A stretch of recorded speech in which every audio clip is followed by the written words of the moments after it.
for FaZe. The util's pretty late here, but they get full control with the Molotov. And the Liege stops anything fast happening in middle. Great grenade down lower. Going through his protocols now while he waits for some support. Simple can move in. And Heroic might just go for an early mid to B dash here. They're all set up behind the doors. Blocked by Frozen. Back to the drawing board.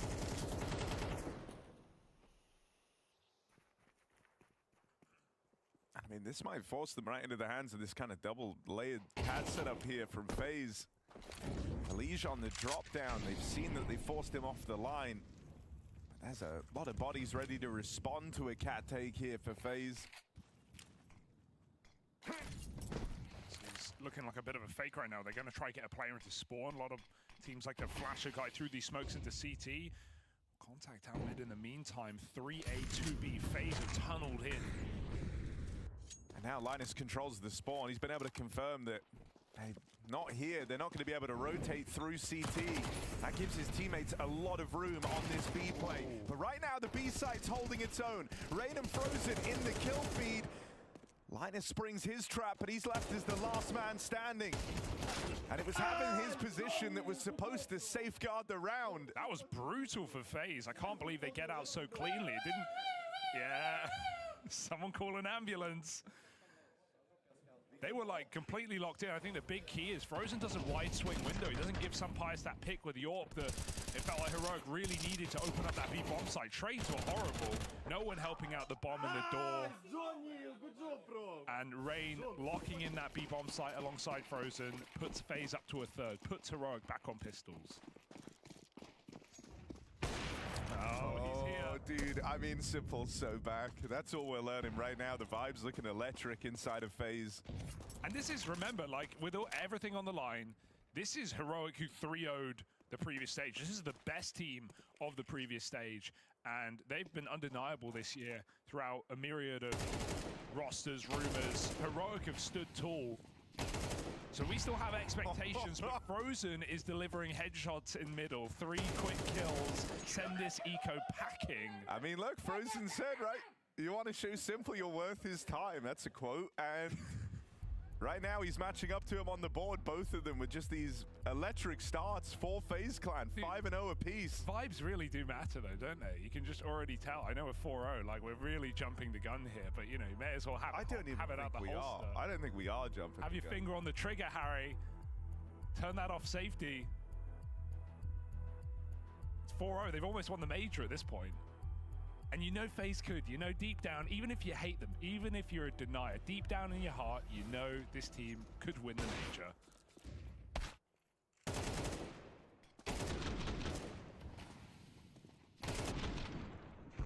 Time to talk, yeah? Time to talk, boys! Time out, huh?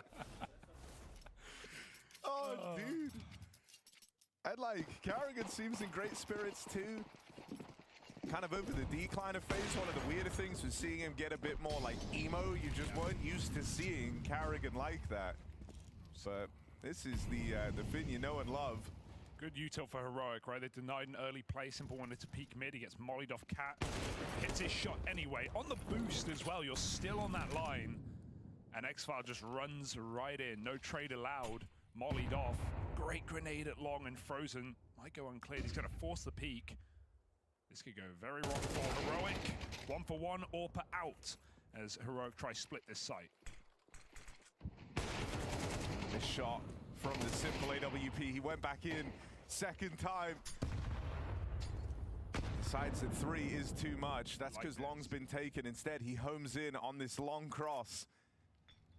Util getting deployed, but the smoke is not perfect.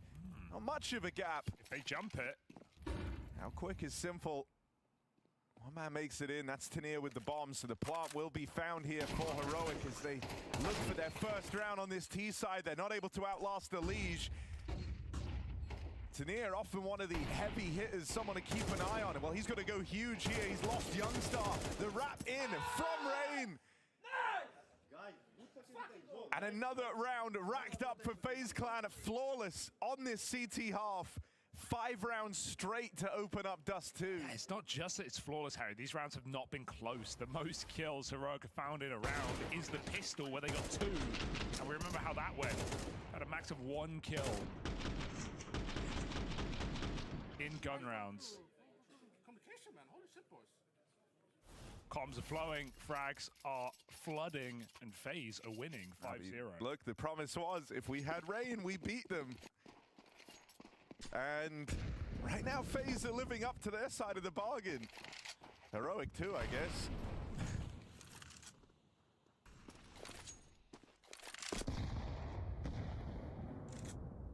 So Heroic trying to take the pace out of these rounds. Slowing it right down. Oh, that's huge. And there's an opening, something that they haven't been used to getting. Heroic on the smoke spam from xCloud, his first kill in the game. And that will make FaZe over-rotate, right? If they try and fake out this B side with 2 players here, they're coming late out of middle. Simple starting to get here. This fake putting a lot of pressure on right now. Will FaZe panic as the bomb looks to go up catwalk?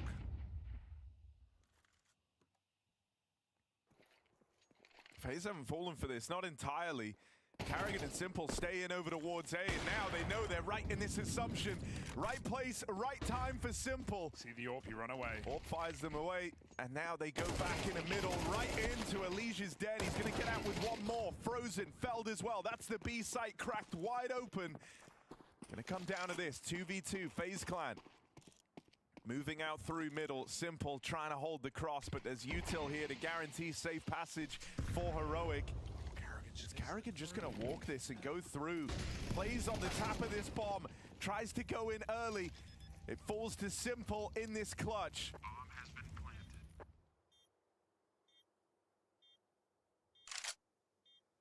planted. AK picked up. Simple waits on the extremities.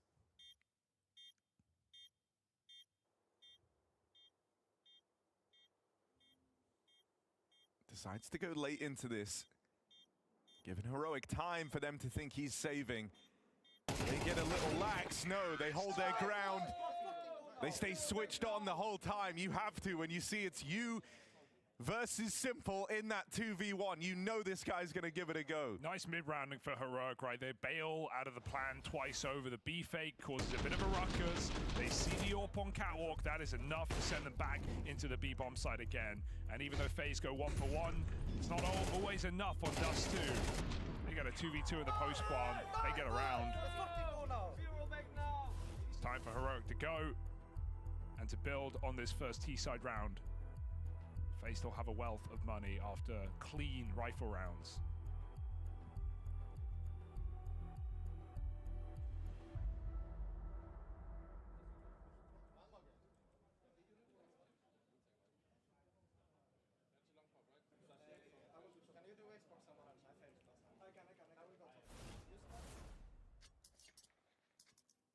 Carrigan calling to take long here for FaZe. It's on the AUG as well. Classic.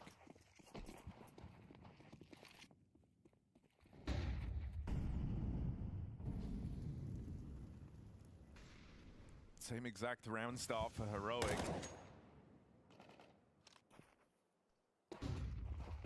This time, though, these players in middle are a little less quiet about it, right? You got the Xbox smoke lobbed in. You heard Linus actually asking for that in the freeze time.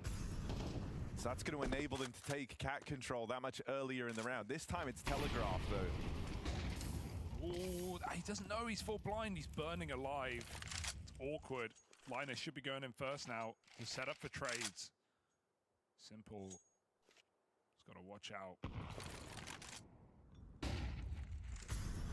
flash is an info flash. They won't fire off it. They won't reveal how many numbers around this corner. As they set up smokes, Heroic are ready to go.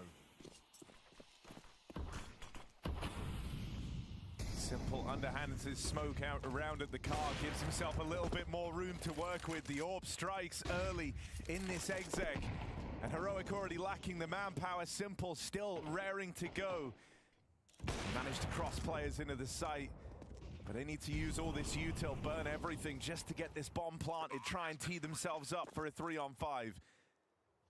Long is off limits. Simple and Karrigan own this with 2 scoped weapons, so you're not fighting for that control anytime soon. Karrigan's in the kill feed now. They know about him as well. But the numbers start to dwindle here for Heroic. A lot of time ticked off this bomb, sure, but they've got to buy even more of it because FaZe are coming, and they're coming in with a vengeance. Rain opens, it's just some Pius, and he is boxed in. Can't find a thing. FaZe get out with 4 players standing and a successful retake there in towards the A site. Frustration for Heroic. Oh, it's got to feel really good for FaZe to be able to win those rounds as clean as that. I thought that was going to be a bit of a problem with the Liege going early before his team getting picked and giving Heroic a 3-on-4 in the post spot. They felt almost favored, but like you said, they had no position, no control, no long, no cats. And FaZe are slowly closing the net. Clean retake again from FaZe, 6-1 up, and Heroic money issues plaguing them. 2 rifles, 3 pistols.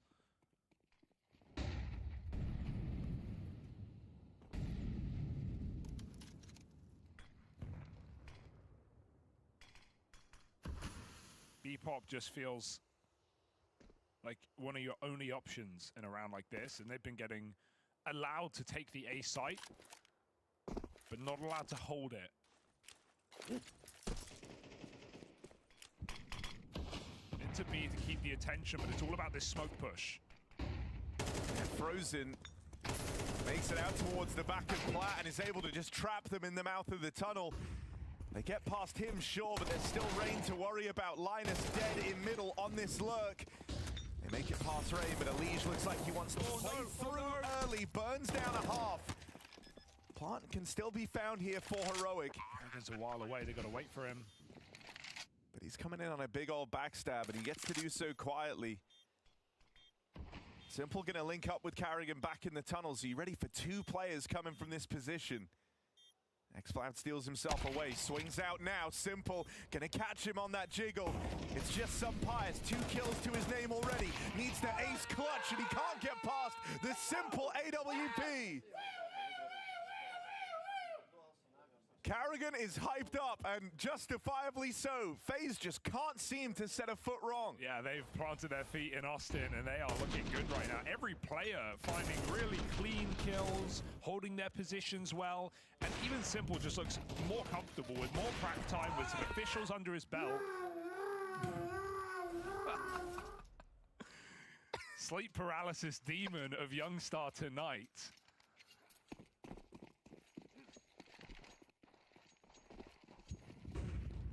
(7-1), desperate times for Heroic. Are they going to amp up the ante on long? Late smoke on the Molotov. They go sending. Karrigan's going to have to come through this smoke, but they are full blind, and they are already dead.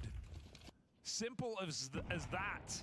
With a flash and 2 players and a smoke spam to boot. You just can't get in this game. They're so bad.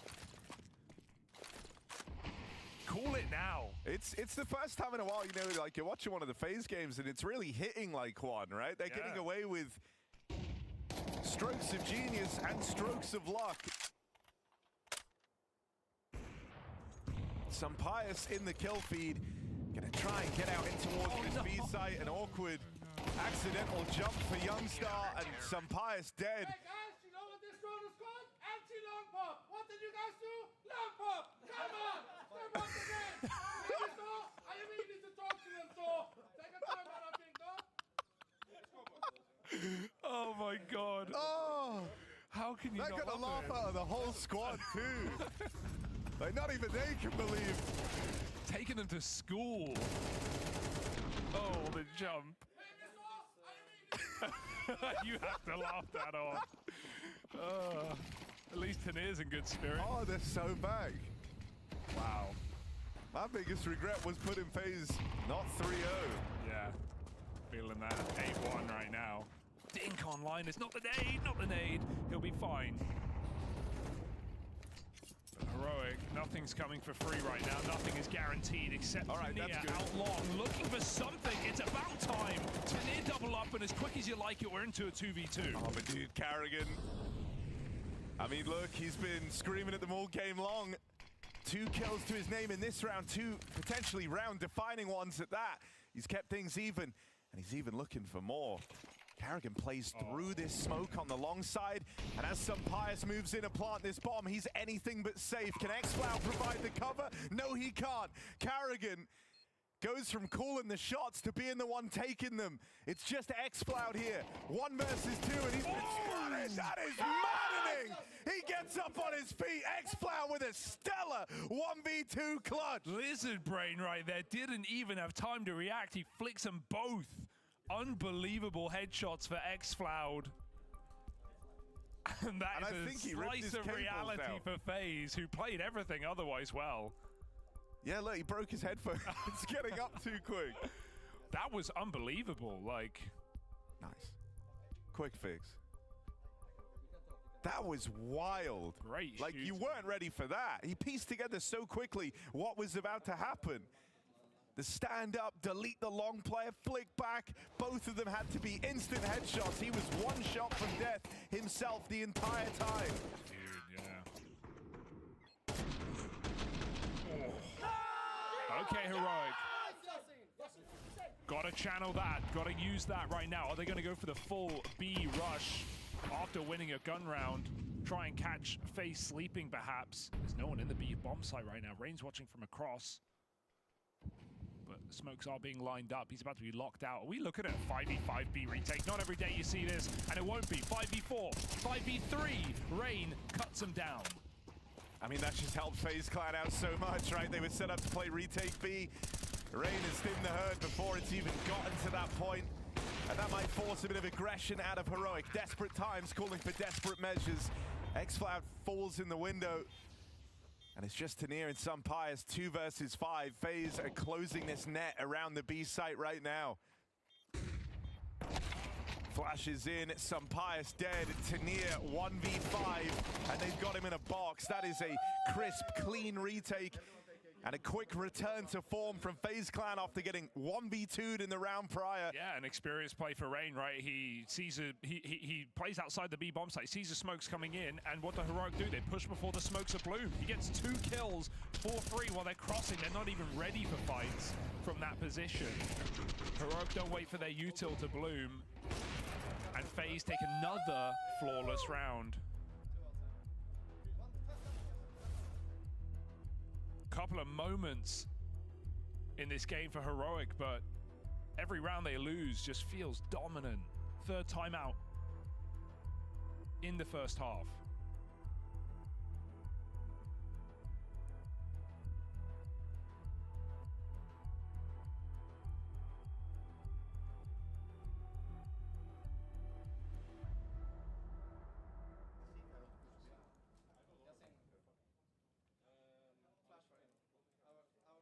I mean, I don't want to say it, but Simple up towards top of the board for the side of FaZe. Whole team looking good around him. Youngstar on the other side for Heroic, 1-11. Hasn't really got going in this game. Simple started waging the mental warfare versus this team weeks ago. He's getting aggressive, plays ahead of the short molly. They have no idea he can be on this timing. He loves to do this. Very aggressive. Simple finds one. Don't even know how. Pius dead. Spammed out by the Simple orb, and even more aggression. Simple pistol whips xFlow out of the round. See ya. Would not want to be a Heroic, because this one's going to end sour. 4-on-1 for Tania, and no breaking through this indomitable FaZe right now on Dust 2. A BO1 that FaZe are looking to make quick work of, and so they will. 10-2 on the half. Welcome back to Counter-Strike Simple.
one of the best to ever do it once said, behind every joke is a grain of truth, and that joke was that with Rain in the squad, they would beat up on these bots. That was simple. It's more than a grain, Hugo. He's got the whole farm right now. He is looking right in his assessment. 10-2 in this grudge match opening. FaZe are leaps and bounds ahead of Heroic. Same squad that just went 3-0 through stage 1, now getting bullied in their debut match at stage 2. Yeah, it's great to watch FaZe play this way, to be able to reactivate in a major. We'll have to see if this can keep up, not just in the second half, but the rest of the stage as well. It's certainly a good sign for a debut. No slow starts for FaZe. Fast out middle, up to the catwalk. Behind the Molotov sits xCloud, and he gets himself a kill. Burns out ultimately. 4v4, out long late for FaZe.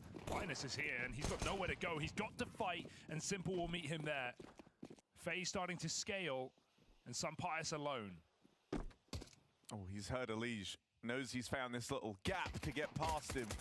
Gonna try and spam him out, though. Thanks, says Elige. You just given me the sight. So now FaZe move in. They get to do so virtually uncontested. Just down to 3 on this retake. Heroic moving in, everyone up through the catwalk, and FaZe get this info now. Just gonna peek and swing together. Elige gets rid of the first man. Youngstar dinked up, brought down super low. That's a crazy shot from Tanir, but he's gonna need a couple more. Oh my God, he does have it in him. All 3 for Tanir. Nails them all. You gotta say something back, because that's unlosable. That's unforgivable. That is never supposed to be Heroic's round. 2v4 in the final seconds. He also ripped his headphones out, but the stressful part is, he was trying to defuse the whole time. Yeah. He's like, yeah, don't let go of defuse, man. That would have, yeah. But don't worry, it's fine. He didn't. He's a professional. Yeah, well, we've seen it happen before, but that's okay. That's just added a layer of spice into this game when you felt like FaZe had already won it. Did I just hear bots? Yeah, you did. They did just call them bots. Yeah, well. Now, it's an interesting move to say that. 3-10 down, but let's... You know, buy in early, man. Buy in early. You gotta believe. Let's see. Oh, Orpin second round, making a statement. No helmet either. Pius still finds Simple. That's such a cocky buy from Heroic. I mean, this second half is a real potential to get super fun. I think that FaZe Clan, you know, bringing their A game, and this one feeling a little personal. It's going to make for some scrappy rounds, you can imagine. Especially now that Heroic actually finds something in this second half. I'm glad it's not a blowout. I want this game to go on just a little bit longer. Yes, I'm with you there. I respect Tanir so much for the 4K defuse, give Pius the AWP in round 2. That's just unbelievable cool. Up Cat now for FaZe. Rain late at long, but there's no way he should make it out. Maybe a Deagle can connect to the head of xCloud. Ooh, getting scary, but Frozen hits it. Long lost. A plant. Okay, great. 2 of them are really low on health. Frozen should have a bomb plant at a guarantee here, but he's decided to delay for a moment. And that has allowed Heroic to close the distance somewhat. But right now, there's only HP on Youngstar. He's got 1 kill to his name. Frozen! Oh! And a collateral! Oh, God! Not like this! Frozen! Ice cold! And FaZe are back on their bullshit in Austin! That is wild! Never seen anything like this game. The aura, the highlights, the clutches, and the BS, as you say.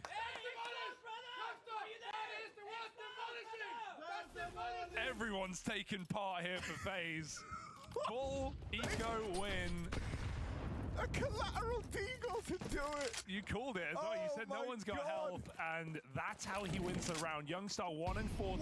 1-14. He loses the 1v1. Oh man, the humanity. This is unbelievable, dude. FaZe highlight reel.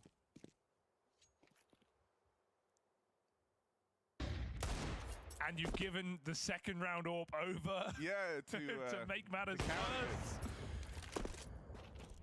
Rolling back the years with that one. Simple wants to go in stat pad. Frozen wanted to impress Simple. He's done that now. That clutch just put FaZe back to their winning ways, put Frozen firmly in first place. And he's even here to get the trade for Simple over on Long, keeping this round safe as he does so. And Heroic, no matter what they want to do, no matter what they want to say, this game might just die on the second round of the half. Unless you have a highlight to rival that of Frozen. There's no getting out of here alive. X-Filed even getting shot at through the box, hits his headshot. They're coming up long. Maybe there's a chance, but Rain splits him from short side and FaZe just sweep it under the fridge.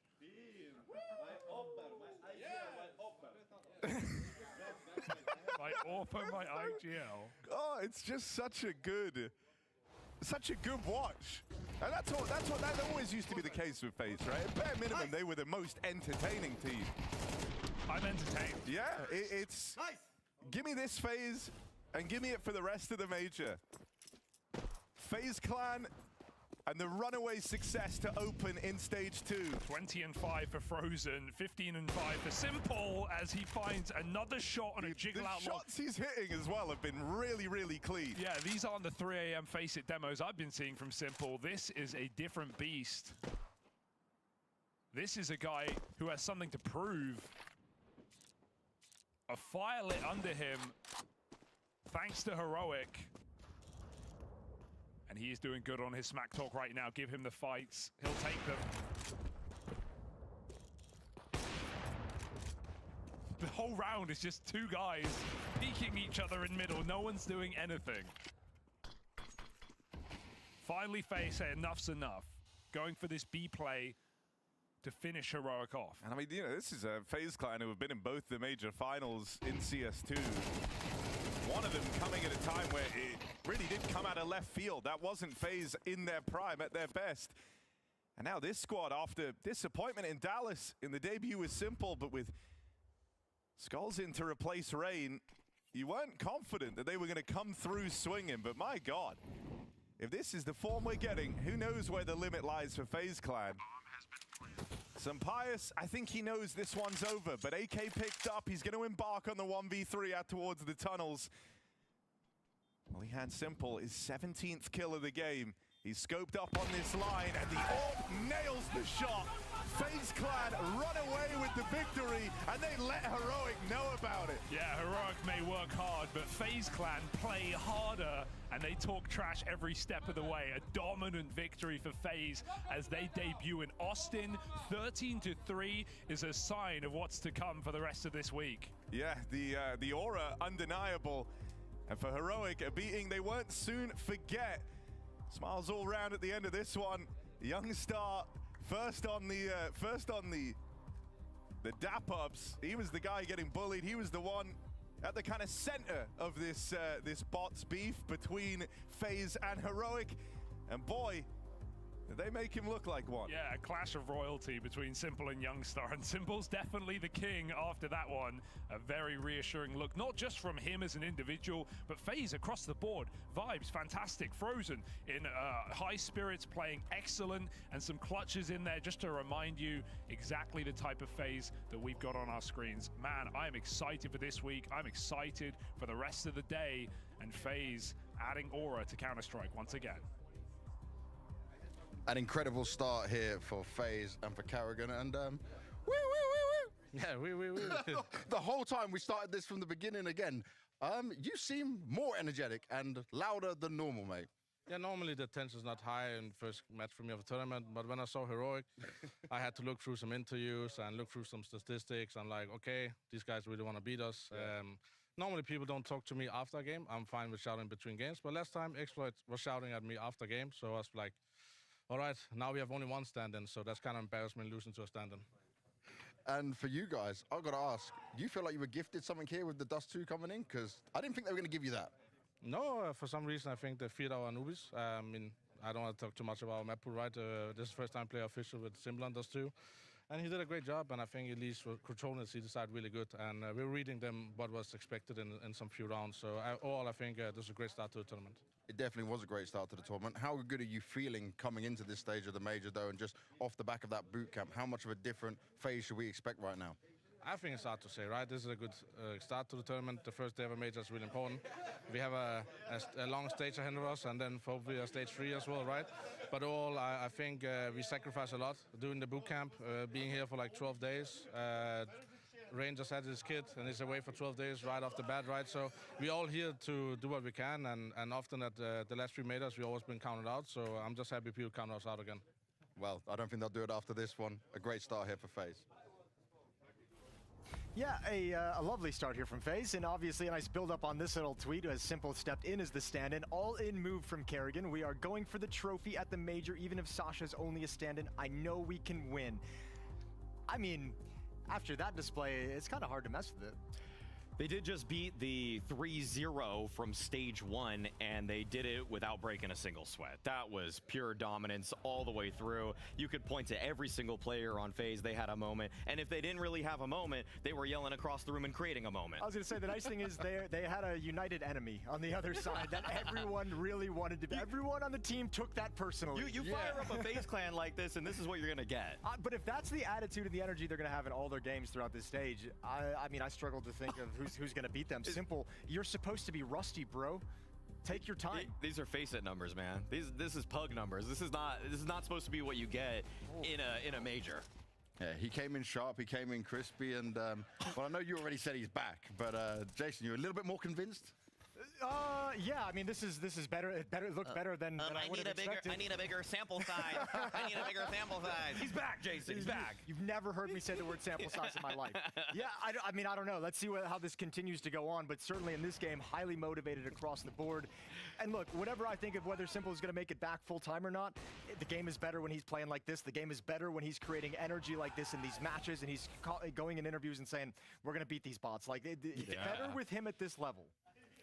The thing is, keeping this level is going to be one thing. I wonder how much of it's going to be down to the motivation within this match or the motivation for the major. That's what I want to look at. If everybody just keeps making enemies of Simple, he will win the major, okay? I want Vitality to talk trash to him. The problem is that Zywoo is such a great counter for him because he's never going to talk trash. Yeah, but Apex, bro. Apex always body blocks Zywoo, right? He steps in. Apex might get some smack talk in there for his boy. And Kerrigan, oh my, he was enjoying this from start to finish. I've never seen Kerrigan direct shit talk this much. Yeah. This much in his entire career. I've never seen him like straight up calling out people on the other team in this fashion round after round after round. And I'm going to be real. This got into Heroic's head, okay? Oh, the yeah. Heroic that we saw in the first stage would not have played like this. If there were blinders between these two teams, if this was online, this Heroic could have won this matchup, but they looked like they were fish out of water, man. They had no chance. Look at Youngster, the guy that was in the beef is 1-16. Like, he was completely shook through this one. That's a crappy handshake for him to have to give, and I think everyone from FaZe particularly enjoyed shaking his hand after this. They took great pleasure out of that one. Yo, but like also at some level, I mean, they got absolutely destroyed. But there's a couple of situations there where you're just like the frozen clutch. Like, come on, man, what, everything's going to go right for you guys? Like, you're just going to get everything going your way? I know. It's pure content, man. Yeah, It's it really just, is. Everything's just a highlight. Every third round was probably a groundbreaking highlight. The opening 3K from Simple, the clutch from Frozen. I mean, honestly, like, Elige had a nice spray transfer too at one point. I mean, just rack it up, rack it up. Do you think it's just for Heroic, though, looking at this right there, it's going to be coming down to, this is just one game against FaZe, the rest of the games you're not too worried about Well, the them? question is, did FaZe beat him so bad that they get knocked off kilter for their second game? Like, you know, you just start your day with a beatdown like this? Is that gonna, how long is that going to persist? How long are you going to stay a little bit depressed and sad about that kind of a loss? How long are you going to be angry about the way you got beat? Well, you need to get through it, you need to get over it, but we need to get over the rest of this day. There's plenty more games coming your way, so stay tuned. Flamish, you've had 6 months now on VP. It's the first major with the team. Your first major with Game Legion, though, in Shanghai was an impressive one. How are you feeling this time around, coming here in Austin? I mean, I'm feeling great. I love the city. I love the atmosphere. Can't wait to play. In terms of not being able to wait to play, the last few events the VP have had, it's not been pretty. It's not been looking like the potential that we saw from VP at the beginning of the year. So what have you guys tried to do to fix that? I mean, we've been just working on our problems. Nothing much. I can like spot different, and we just need to play our game, and everything's gonna be great. So, I mean, I just can't wait to play, and then we're gonna see. Obviously, Finn now has had like one event with you guys, you know, new coach coming and changing. Did he want to adapt some things, change some things coming into the major? Yeah, I mean, we've changed some things. Some things we kept. I mean, nothing. I cannot say like we made some insane changes. No, I mean we're just been just fixing our old problems and our existing problems, and yeah. So should we expect a different, more fight from VP here, or should we expect more of the same where you guys haven't been doing so well? Tell me. I mean, of course, you have to expect fight from us. I mean, we want to like go as far as we can on this tournament and show what we are ready. I mean, I just want to show that we are very good as a team, and we want to show the best our result as it can possibly be. Now you're going up against OG for this opening game. What did you make of them when preparing for them? What did you look at? What did you notice that might be able to help give you an edge in this game? No, I mean, I don't know. I cannot spot something. No, I mean they're just a team that we, if we want to like win a game, we need to win. I don't know. I don't know like what to say, to be honest. I mean, their team, we are team. We need to play against them. Krizen, you only lost to Bait in stage one, and you were looking very comfortable against the rest of the teams you faced. How would you describe the team's performance so far here in Austin? I mean, I think we've been doing really good. I think we're very confident coming into all games right now. I feel we've showed a very good form, and yeah, I think it's nice, and it brings a lot of confidence for us going into stage 2. How much of a tougher test do you feel VP are compared to the teams you faced in stage 1? I mean, of course, it's like a step up on paper. I think for us mentally, where it's as much of the same sort of game, you know, as it would be in a stage 1. I think for us, we know VP can do really good, but we also know they're very beatable at times. So, yeah, I think we'll just come and be full swinging, you know, into the game, do as we usually do, and yeah, just do our best. Does it feel any different to you in terms of the pressure? Does it feel more intense here now?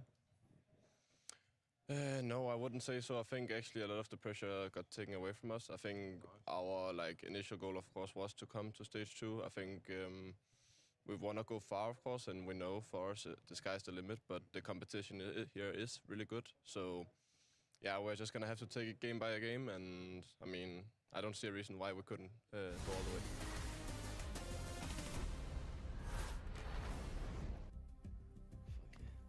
In Texas, and damn, you know, the games are already delivering. Hugo, things are already looking good with FaZe running away with that opening one, but now we get ready for VP versus OG. And this is an OG squad who did impress us on their run through stage 1. Yeah, it wasn't just the fact that they came through 3-1 when a lot of people were underestimating them. It's how good they looked in the server, right? Individually, Nico Dawes breaking records in the first game of the major, but aside from him, there was actually some depth to this team that I wasn't expecting. Spooky looking like a really strong rifler, Krizen calling super actively, and this team screaming down their opponents in so many different games. So I like that interview for Krizen. It's, you know, realistic as well. It's the sky's the limit, but let's also be real. There's some really good teams in stage 2, and yeah, well, OG, are they going up against one?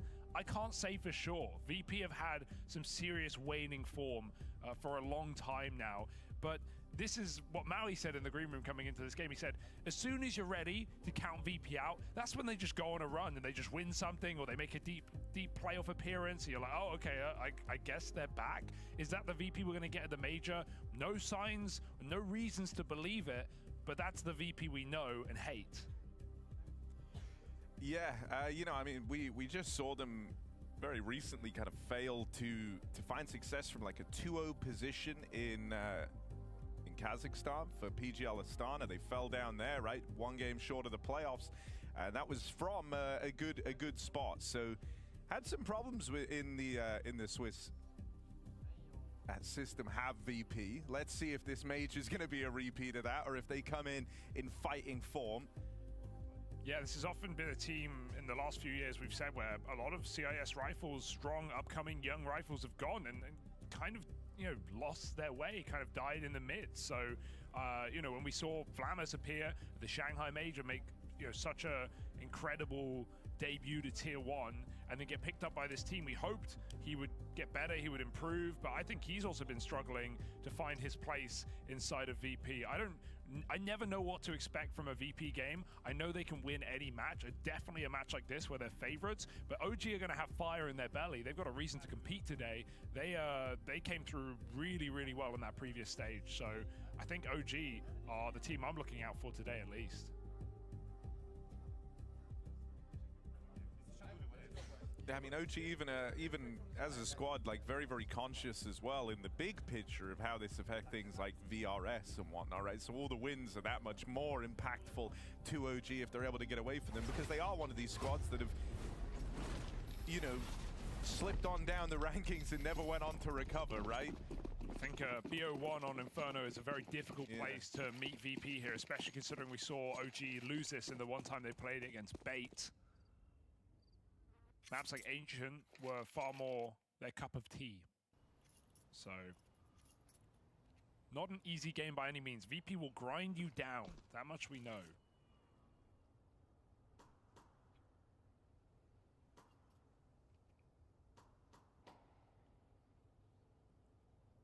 It's a quad A setup for VP. And this is a pistol round. They do like to run on Inferno, right? Leaving Flit alone. Not uncommon to see him kind of playing the pixel angle at that B site, but instead, we're going to get the action over here out into middle.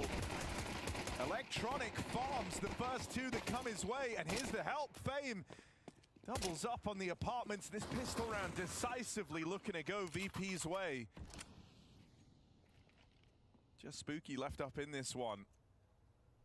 And a 1v4 rolled out ahead of him. All four players occupying this A site. And so if he does try and follow through, he's got to scrap every step of the way. Electronics even flanking him here, being very active in the approach. Missed chance at the backstab. He's going nowhere fast though. Good round for Electronic. 3 from him, 2 from Fame. Clean shots, put VP on a pistol. And high energy coming in as well. And VP's debut game here in Austin.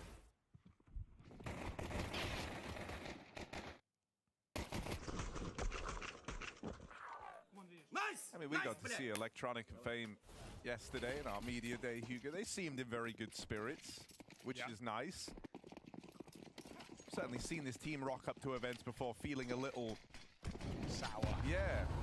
True. It's like not everything's right, but yesterday they seemed very, very happy.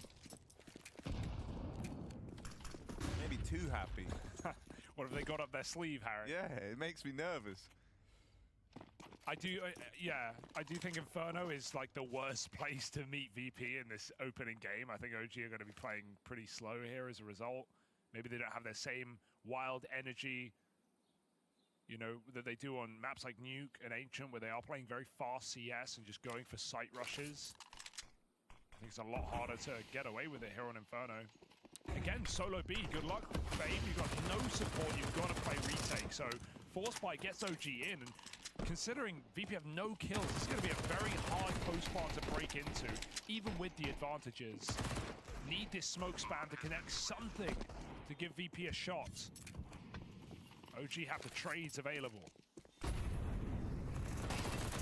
Flash through, and they play through this smoke in at CT. They're going to deal with the first couple, but they did cross paths with Crizzen. He now plays through into the back line. Gets away with a lot of damage. Fiku in this clutch. Spam will connect, but he can't get them off that bomb. And so VP, a successful retake here for that conversion in the second round. Damn, VP. You got Flammers getting up on his feet now. Got something to say. Nice retake, very hard round to win, to be perfectly honest. Comms have panicked. And actually...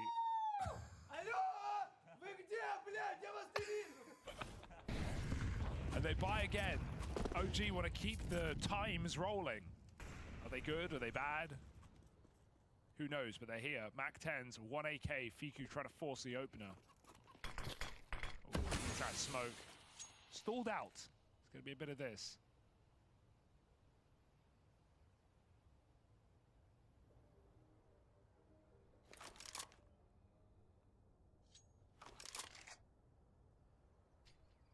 You really don't have a lot of options here if you're OG. Have enough util to cobble together a site hit.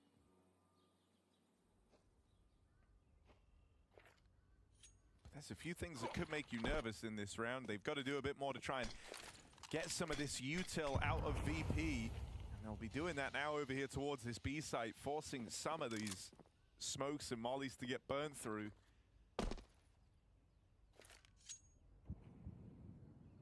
Looking like it's going to end up in this A plate.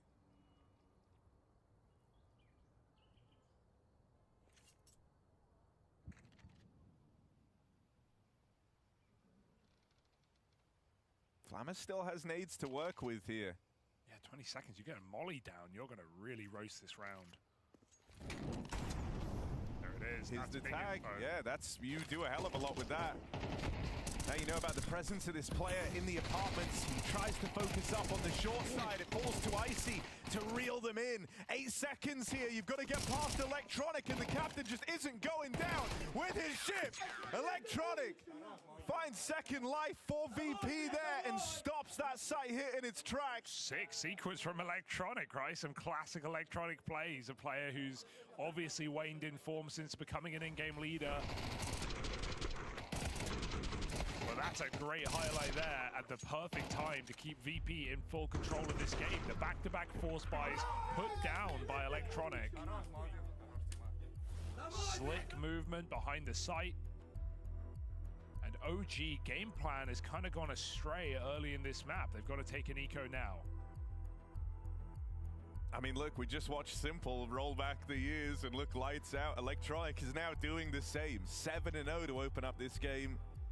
And a couple of high impact moments from VP's captain.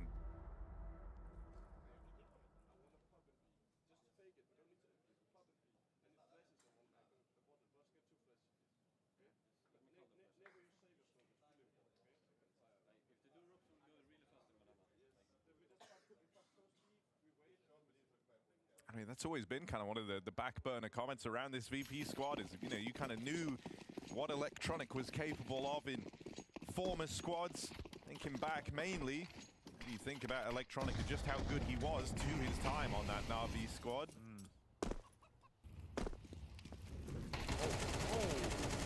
Okay, yeah, it worked. He got out as well. Flit just pushes ahead of that banana smoke. And so they think they heard early, 5v4. And we heard Krisen calling something towards B with some kind of pop, but now OG are having to mid-round. They don't like what they see. Third rotation coming over to that B bomb site for VP. So the time is now. If OG want to go for this. VP are regaining that banana control as we speak. OG are going to have to hurry up. They're going to come through this. It's the only option they've got, and they get past Flammus. Icy on this SMG, just battling to stay alive, buy as much time as possible. And he's teed up VP in a 3-on-2. That plant will come in now for OG. Fiku plugging in the numbers. For the time being, Krisen plays behind that smoke down at Moto. That has iced him out of helping Fiku in the long run. And with both players kind of coming in through the apartments in short, Krisen only has 1 kill to find here, and he's not able to get it. Electronic, the captains clash, and he comes out ahead. Yeah, Electronic must have heard him there, or if not, that's a crazy read to know that Krisen was playing up close behind that library, especially when he gets re-smoked to think he's still there. And Krisen was really trying to find that kill fast. Electronic did not give it over, let his team come out with the retake instead. 4-0 lead, and these are really clean rounds for VP. They are dealing with some hectic situations very calmly. And now it's finally OG's first real buy with everything to talk about. accept the AWP. But we know that's not really going to appear in this T side. So OG, can they land back on their feet? Slightly delayed by these force buys. That's good pathing. It's into the orb. Fires early, 3B. Good cover. And Icy's got the angle back. Yeah, you at least got info here, right? You've spotted 3 players B now. Spooky saw the 2 site guys with rifles, and they've heard that all fire off from CT. At this point, you're probably thinking he would leave, right? He's fired off the orb, so why would he hang around? And Icy is that 3rd piece that's considering it. And so if OG just go for the execute, they're going to run into quite a hold here. Boost is a problem. Could see them smoke it off from this position, but Icy's going to get one more shot before all is said and done. Ooh. VP have done such a good job of holding onto their util as well. Every one of these site hits for OG feels like it's having to go down through a smoke, through mollies, and now into these crossfires. They'll get chewed up. Icy Zorp with an important miss here has allowed them to close the distance, but he makes up for it. 2nd time's the charm. It's all coming together beautifully right now for Virtus Pro. Yeah, famous rock as well. Very reliable back sight, doing a lot of damage, picking up the kills that Flit and Icy are tagging, and even smoke spamming for the final one. It's a really nice round again for VP. I'm loving what I'm seeing, and I am questioning why you'd want to go to Inferno in a BO1, especially considering what happened in the last stage for OG. Looks pretty uninspired. The same is happening here against a very experienced team on this map.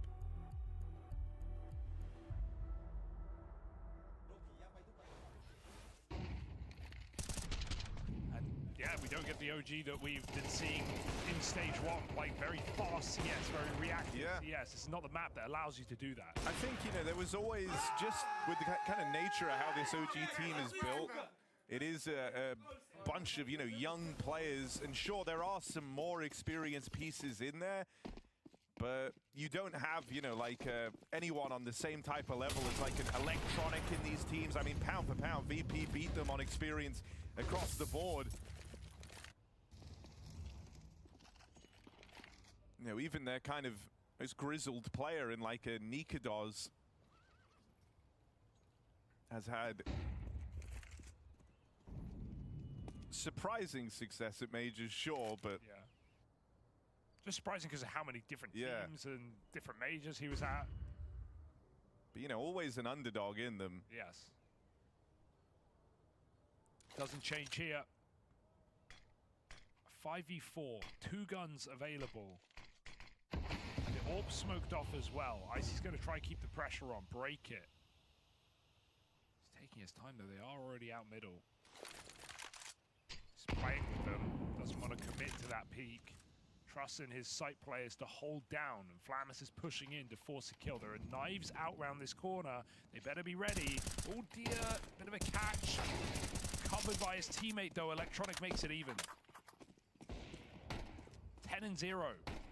Yeah, this might be his first death though, or he just goes flawless on the push out through short. It's a lot of damage from Electronic as he falls for the first time in Inferno. 11-1 right now on the captain. And with a 3K from him in this round, VP are hoping that's enough. It's going to come down to Fame and Icy. Spooky's tagged up, but still makes quick work of that first player out through the short side. Is this OG finding their first round? Icy moving in, and the AWPers will clash. Nikados on the rifle. And Icy has the read, locks him out of it. A 1v2 to keep the scoreline flawless as VP's orb sings. Very smart clutch for Icy as well. Really takes his time with that one. Never reveals his position. Spooky's out on an island, open to him. And he knows if I'm going to win this, it has to be by clearing back sight. If he's anywhere else, I'm just going to lose. So he hard focuses on the corner and he flushes the last out. This is the happiest I've ever seen, VP. And for good reason, 6-0 here. OG with nothing to show for this game. Nikados yet to get a kill. It's great to see Flamus with this infectious energy, right? Like, that was what he brought to previous rosters whenever you... Oh, Nika does. Yeah, he was doing the same kind of thing back at Shanghai with Gamer Legion, right? He was getting really loud. And, you know, even at that tournament, I remember an interview he gave where he said, like, I'm used to coming from kind of, you know, Russian-speaking squads, and usually it's a lot louder, it's a lot more hype and stuff like that. You know, changing into English-speaking, it's more calm, it's more level-headed. Well, then he joined this VP's team, and I was thinking, well, I don't know if this is the team to be yelling happily and excitedly. But if he's able to bring that energy to the squad, damn, that's exciting. It feels like it's rubbing off on the rest of them. Definitely. There's been a lot of reasons to be cheering here in this game, and an IC 1v2 gets a young guy activated as well. 5-on-3 here. He's seen the barrel. Flit doesn't want to overdo it. VP don't need to. They're comfortable. They've been winning from disadvantage, so... Oh, dear. This should be just fine. Fame ready to swing on Flit. Are they going to flash this corner? They just dry peek it. OG on the washing line right now. 2-on-4. Block is ready. You're not getting in for free. Look at how many rounds. VP at 20 seconds here for 2 smokes and 2 mollies going down. You got to save. Some great util being held by VP until the final moments. OG are deep in the hole.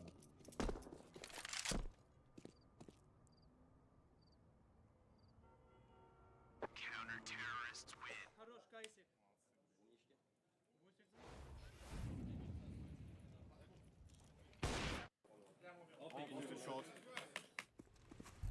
No, where there isn't, you know, really a weak link for VP.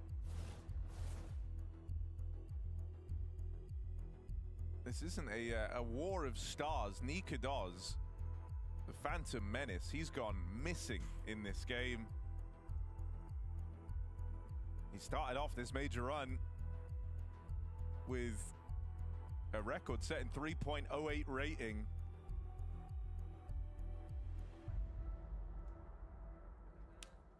But in stage 2, he is yet to land. Barely even done damage in this game so far. VP's protocols just too clean. Their patience unrivaled. And they've had a good bit of opening fire in this game as well. They've pushed a player down mid. They've had the short boost. They've taken some banana fights. It's not like VP have just been hiding. Just a minute ago as well, when we were talking about like the kind of inexperience on OG, at least in dealing with like these really high pressure situations. And we said their one other experienced piece is Nikadoz. Yeah. Well, he's got his own problems to worry about right now. You know, I don't think he can focus on uplifting the rest of the team. 0-7 from the hybrid star on OG. Hasn't been able to find success with the rifles. Maybe there comes a time for him to try and look for that AWP. This is VP saying, all right, let's see what you've got now. We're going to play a really safe round, playing on the extremities, leaning 4A late in the round as well, and not fighting really any deep positions on the map. So OG get the chance to run and execute, to play their game. And they have avoided the stack. It's only 3A for now. So can OG finally break through with some key trades? I see Zorb gets forced off the line out of this util. He's put in a rough position and will get overran. Flamus tries to hold it down, but they break through. Good timing on the wrap. Flit and Fame left to the extremities here in a 2-on-4. They need to reclaim something. Maybe they would have looked to give this a go. It gets real close to finding Spooky. But instead, a save might be the right call here for VP. Very unlikely they win this round. Doesn't seem worth the risk. I'd like to see them get some exits here, though. Keep the pressure on the economy, right? Especially when you're 7-0 up. You know OG are always within touching distance of pistols. And so, considering VP can buy no matter what happens, getting exits can make a difference. Spooky has to leave the site. That's a guaranteed kill. And the rest should be able to get away with it back in the pit. So, better than nothing, but still OG on the board. It was about time. VP give them the room. And OG actually get to play the round, not disrupted by any opening moves.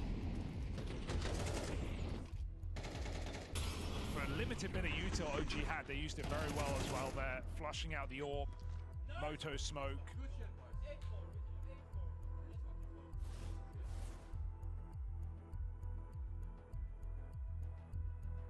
And they are out of timeouts after this one.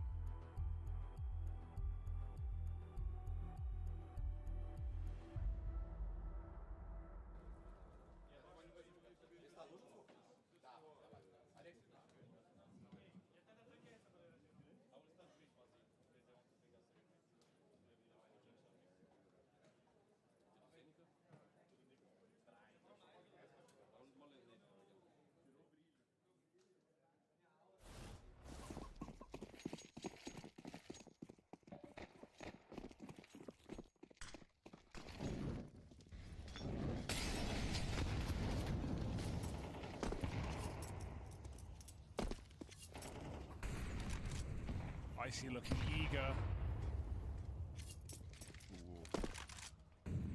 Doesn't want to reveal the AWP's position.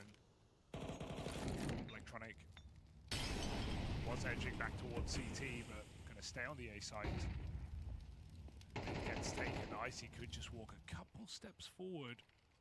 Buzz looks like he's going to give him the chance.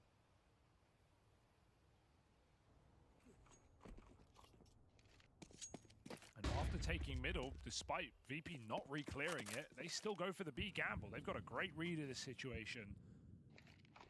A tell, perhaps. Electronic still floating, but he'll be very quick to assist with flashes on this B bomb site, flits the early warning system. He will have to scrap for this, though. There's no option not to fight the split. And he takes two of them down. Fiku eventually bests him, but it's quite the trade for Flit. I know OG are trying to fake this out, right? They're trying to fake the mid-control back into a B hit, but they have not once cleared the car position properly with util, and they keep getting punished. Pushed back now with 25 seconds. If Flamus gets his kill, this round is over. Buzz looking to find the anchor. Where is this player? Checks the wrong side. Flamus drops in, looks for one more kill to sweeten the deal. Even with that frag, they're going to get the plant. And with a chance now. Plant found, but no blocking util here. Feels very claustrophobic for Krizen, who's able to reposition a little within the site. Gonna try and take this early engagement, but Fiku beats him to it. That's a second player spotted. This is info for OG. Fame coming through the apartments has an important role to play, but a player tucked in the pit down beneath him. He goes searching for Krizen in the site, and now Fiku doesn't know where to look. Will be another successful retake pulled off, as they have to stop OG from battling their way back into that round. VP just know how to win rounds with tight margins there, because it's so close. If Fame drops in and gets killed, Fiku can hide, but he's baiting him. He's running above him, making steps, making Fiku look up. Meanwhile, Icy gets an elevated angle and finds that headshot. Really nice team play there from VP to get a late retake on. And it was only as desperate as it was, because they find Flamus for free, or after only one.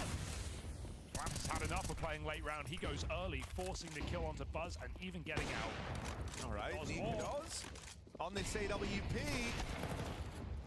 Tries to leave a mark early with some all-in aggression up through Banana. There's been success found all across the map right now for OG. It's in this 3-on-2. They're going to try and slow it down. They don't want to let this get away from them, but it might end up happening. Electronic snipes Fiku out of the apartments and now retakes this control over top mid. This is awkward for OG. They slowed down, they gave a moment of pause, hoping to regroup in this 3v2 to avoid this exact situation. As they go back in a Banana, there's aggression from Fame. He'll be able to confirm whether or not they're coming this way. And Fame swings in early, lines them both up. VP unmatched. And They're making risky plays as well. They're not afraid to throw themselves into fights in some of these rounds. The fact that Fame isn't even jiggling there, he's full committed. He's not playing info to play off electronic. He goes for the whole round. But these rifles are hitting hard for Virtus Pro. And this is starting to feel like a very disappointing game for OG. For OG, it's just kind of a failure to launch on 4 of these players, right? Fiku's the only one kind of finding kills with any impact. Oh my god. See ya. He's been the guy roaming out through the apartments and in these A plays. 12 and 10 on Fiku, the only one with a comparable stat line to anyone on Virtus Pro.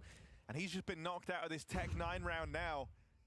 Crizin did make it past, but what can this give OG? It's only a pistol, and there's not even anyone open for the taking right now. They start to consider alongside, and so Icy has the library.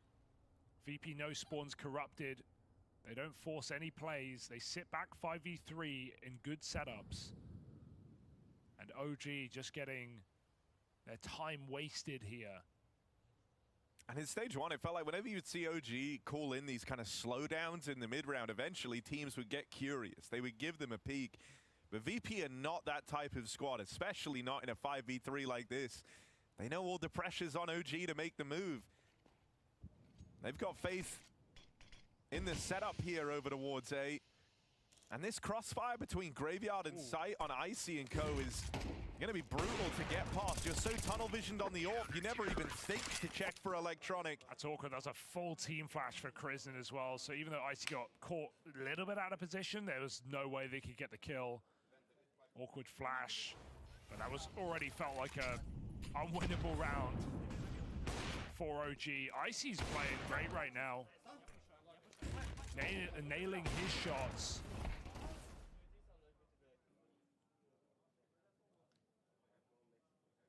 Going for opening gambits as well. 10-1. This game is flying by. Felt like OG have never been in it.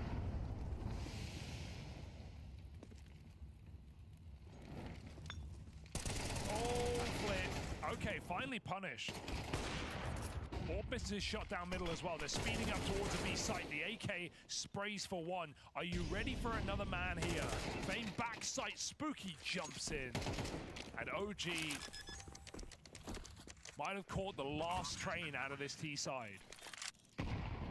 4v2 in this post plant, low HP on 2 players. Can't save here, Icy. It's the last round, bro. He was running away. Yeah, he did start backing out, but last round, so they're going to throw themselves in for it. They get past Buzz in at Banana.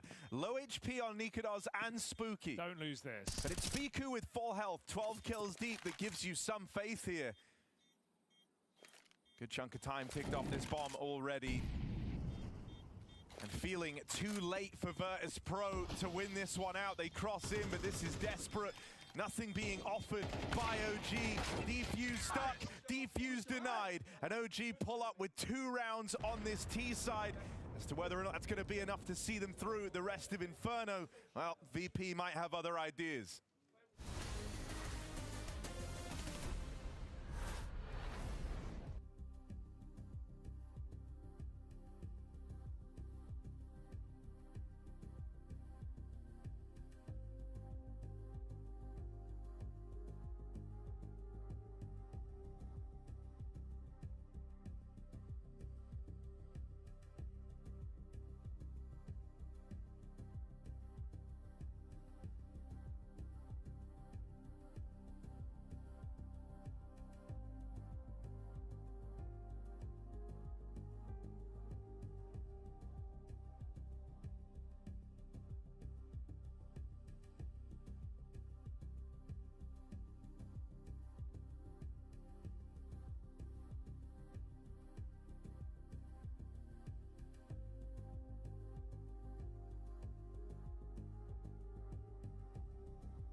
Well, for fans of VP, this is a great day right now. They are dominating this opening game. It's not even close. For OG, it's been a bit of a failure to launch for 4 of these individuals. Spooky finally finding some impact in that final round of the half.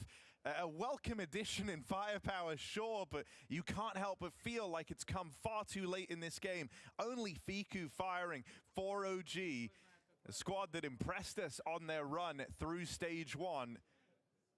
With a rough opening, dealt their way in this VP matchup for stage 2. Yeah, it again just does feel like the map for me is the big question mark of this game in a BO1, how OG ended up on Infernos, a place they looked weak back in the previous stage when they had so much success on others. But this is what they came in today, ready to play, and VP have absolutely one-upped them in every conceivable metric. 10-2 on the half, playing solid CS. Electronic came in, lights out to this game, 10-0, before he was finally felled. And Icy has also been a big piece of this CT side on the AWP. So can VP make this easy, or will they make a meal out of this second half?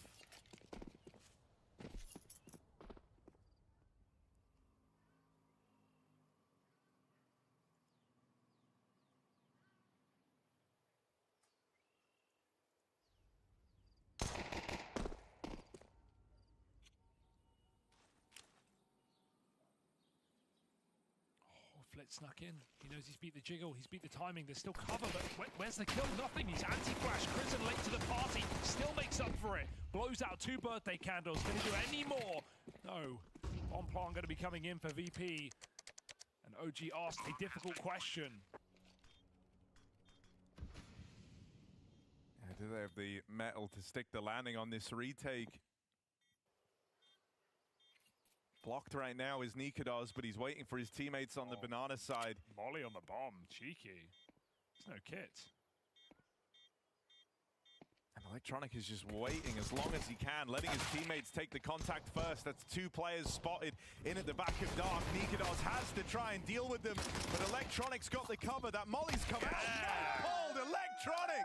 Knife to a gunfight, and he comes out smiling.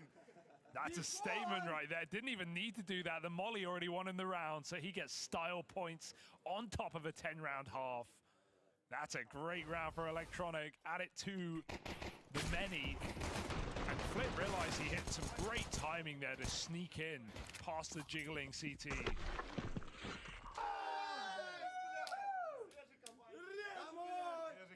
It's all just going well for VP right now. That's what I say coming into this game, right? As soon as you're ready to write VP off, they come through strong.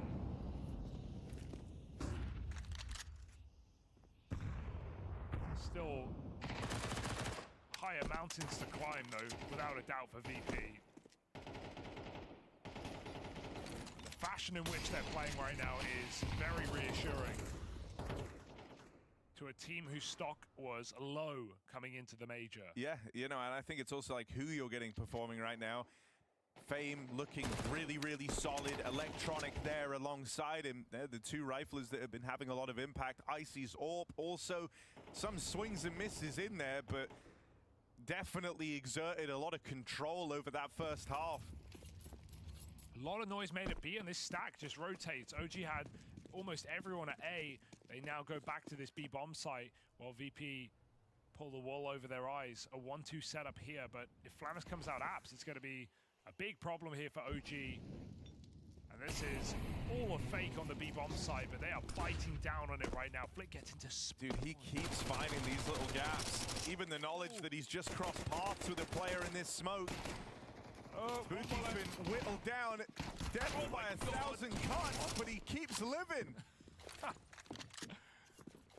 Still, all that info, it confirmed at least. Flit able to relay that, yeah, I think it is this triple B stack.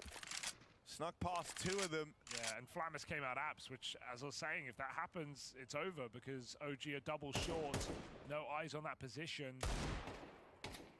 So it looks a bit silly on B for Flip, but none of that really matters. VP bomb plant finding 12 rounds, forcing Deagle saves. It's a bad day in the office for OG.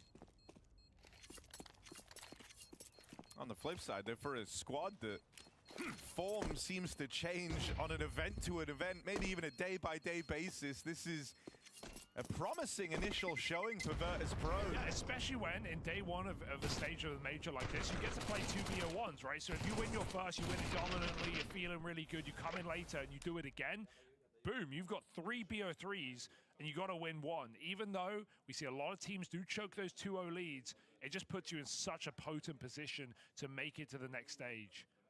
And VP, so far, looking good for it. Almost a certainty that they will be taking this BO1.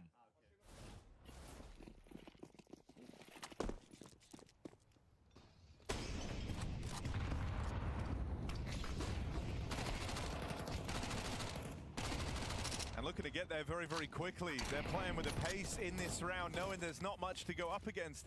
With the force coming out from OG, back-to-back forces at that, you know that you have every advantage. This is the easiest chance you're going to have, but one of many, so screw it, play a little looser.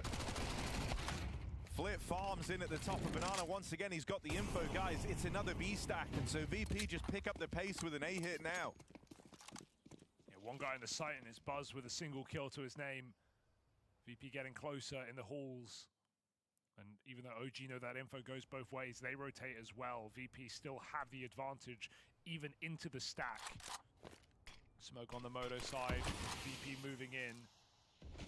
Molly's not going to stop them, I can say that much, or Smoke rather, they just jump into the pit. Buzz gets a second kill. Maybe he can squeeze something out here, tucked in on the site. VP await him, they know he feels the pressure. Bomb planted, and VP about to walk it over the line. Every reason to do so. Strong post plants, and now they know where the last man is. Spooky tapped out, and Virtus Pro not yet put to the test in stage 2. They open strong. It's no contest between them and OG. And that's after OG play through that first stage looking damn good. They end up on Inferno here, something you were questioning. And VP teach them a lesson they won't soon forget. That is a beating. Absolutely, very reassuring look from the individuals of Virtus Pro, and we don't really get to talk about the T side because it's over so quick, but OG, a different gear in this car. Maybe the box fell out on the day off, because that is not the OG we've been come to expect here at the Major, and I certainly hope they pick it up for a BO1 later on, because otherwise they'll sit within moments from elimination. VP with the win. An impressive start from Electronic and Virtus Pro in this one. This was a blinding opening game, mate. Even getting some knife play in there as well. This looked like the VP we've been looking to see for a while. Just feeling good? Yeah, I mean, we've been practicing a lot for this tournament. So, yeah, we just wanted to show for ourselves that we're capable of to be a really good team, you know. We've seen moments throughout this year where you guys can look like a good team, but obviously if we look at the last couple of events, it wasn't the VP we were expecting. So tell me about the preparation you had, the practice you had coming into this major to change things a bit. I mean, we just changed some things, not that much, you know. We're just trying to be focused on our individual, you know, on our structure, what we're gonna do, how we're gonna do this, you know. Yeah, I mean, I feel like we did some progress, and I guess, and I hope we can show it in this tournament. Obviously, you changed coach not too long ago. Finn comes in. Is this a lot of his opinions on what things you need to change, what you needed to work on? Yeah, I think so. Yeah, I guess so. Yeah, he's changed something in terms of our routines or something or stuff like that. You know, how we preparing probably. Yeah, something changed. It's a positive change for you as well. It's nice to work with him, have a different coach in that sense. Like every coach that I work with was on point, you know, they were good, everybody of them. Like, you know, I don't know, I couldn't say this, you know, that much. Well, it's all working so well. A very good start here for VP. Let's see if it continues on that way. Let me tell you something. Every time you begin to doubt Virtus Pro, they come back tenfold with more preparation, more individual firepower, and you're reminded that they do have 3 major winners on their team. This was a great display of what hopefully is to come for them at the rest of the major. Yeah, and I think James nailed it. Is like, this is the Virtus Pro we expect to see. Like, when you look at the names on this roster, you expect to see them come in and dumpster teams from time to time. Like, there's these guys at Flit and Fame after winning the Rio Major was just like a revelation. It was just like, those guys were such strong riflers. Electronic coming in has had his own issues. Icy with the op looked great today. Yeah, and finally you had all the pieces really firing all cylinders. Yeah, and it looked very good from that. We looked at some style points from Electronic at times as well. This is a man, right, where we know what he can do. It's just when he took over some of the leadership and he had these frustrations, you start to lose faith at some time. I gotta say that the decision in the middle of the season to get Finn as their coach may have looked to a lot of people like it was just Electronic scapegoating yet another coach. Yeah. But in reality, Finn is a better coach. He is actually the coach that Gambit youngsters had when they were on the come up before Groove took over, where the individual form of Axile and Shiro was hardened to become the star players that they are today. So, I mean, I don't think it's a coincidence that you're seeing great form out of some of the players on VP right after Finn joins. Yeah, but what's going on with the Stage 1 buff? What's going on with that? It's been a staple of every major. Well, Bait got it. Heroic didn't get it. Yep. Obviously, OG did not get it. BetBoom's not currently getting it. BetBoom's not getting it. So far, it's 1 for 4. Yeah. It's not looking good for the Stage 1 buff. No, it's a terrible Stage 1 buff event so far. So for now, it's just the Stage 1 teams learning that it's just a little bit more tough right now and getting slapped. It's big dogs coming in. Welcome to the pros. Yeah. I mean, if we're being real, I mean, Stage 1 didn't exist last major. So a lot of the teams that are in that stage are happy to be here in some capacity. And the gap between them and the Stage 2 teams who would have rightly qualified in most respects, probably a bigger difference than we would have given credit for at first. Yeah, but yeah, I mean, I'm not going to argue with that too hard, but it's just funny with Heroic going 3-0 and then getting banged out, or OG having a really good Stage 1 and then getting banged out. And I still think Heroic's going to make it. I still think Heroic's going to make it. Yeah, I do. I think that they just got schooled by a team that had a huge grudge against them. Yeah, they had a lot of motivation coming into that game. Coming back to this game, I also want to look at Icy because he's a player I found throughout this year has had this inconsistencies, and I feel like mood is definitely a thing where you can see him kind of disappear, but this was not one of those games, right? When it's all going so well, he can shine. I just want to see this more often. Icy was fiery, which is supposed to melt him, but in fact, it actually just made him even stronger. Late round moments for this guy are still sublime. That was always his best attribute in the Amcall and Cloud9 rosters. Amcall's redemption. Yeah, he was such a great player in just those late moments, and he still does such a great job. I mean, he did set them up a couple times with opening picks in this game, don't get me wrong, but you back this guy up into a bomb site, you're trying to throw utility to get him off of the angles, and he's still able to dodge and weave, bob and weave, and then he's able to get 1 or 2 crucial kills. I think he's one of those players, too, where you're going to see him get better with time, because obviously coming into this team relatively inexperienced, especially with players of the caliber of Flit, Fame, and Electronic. And if you remember, like the famous clip of Electronic just kind of snapping and yelling at Icy on that train game, if I had to like read between the lines and guess a little bit, I would say Electronic alluding to making some changes either had to do with him kind of scaling back how hard he was riding Icy, or Icy making improvements that allowed him to scale it back. So Icy probably feels a little bit of freedom. I would hope coming into this event, Icy feels a little bit more freedom of not having to second guess and be worried about the consequences of his decisions. We'll wait and see how it goes for him. Maybe when a game's a bit tougher to know how it will go. There is a long set of games going for the rest of Stage 2 here. For us next, though, we're going to go and speak to Fallen, hear what he's got to say, because they're going up against Lin Vision next. Fallen, when we last saw Furia, it was a new look Furia doing incredibly well. But I want to ask, how did you guys get ready for the major? Because it seems like you've been in America for quite some time. Hello, everyone. It's been amazing. We had the chance to go to the Furia office in Miami. We were there practicing for a couple of days, and it felt good because we had a lot of things to fix, a lot of things to add into the game, some maps that we realized could be better from the first games we played. So yeah, feeling good for the tournament.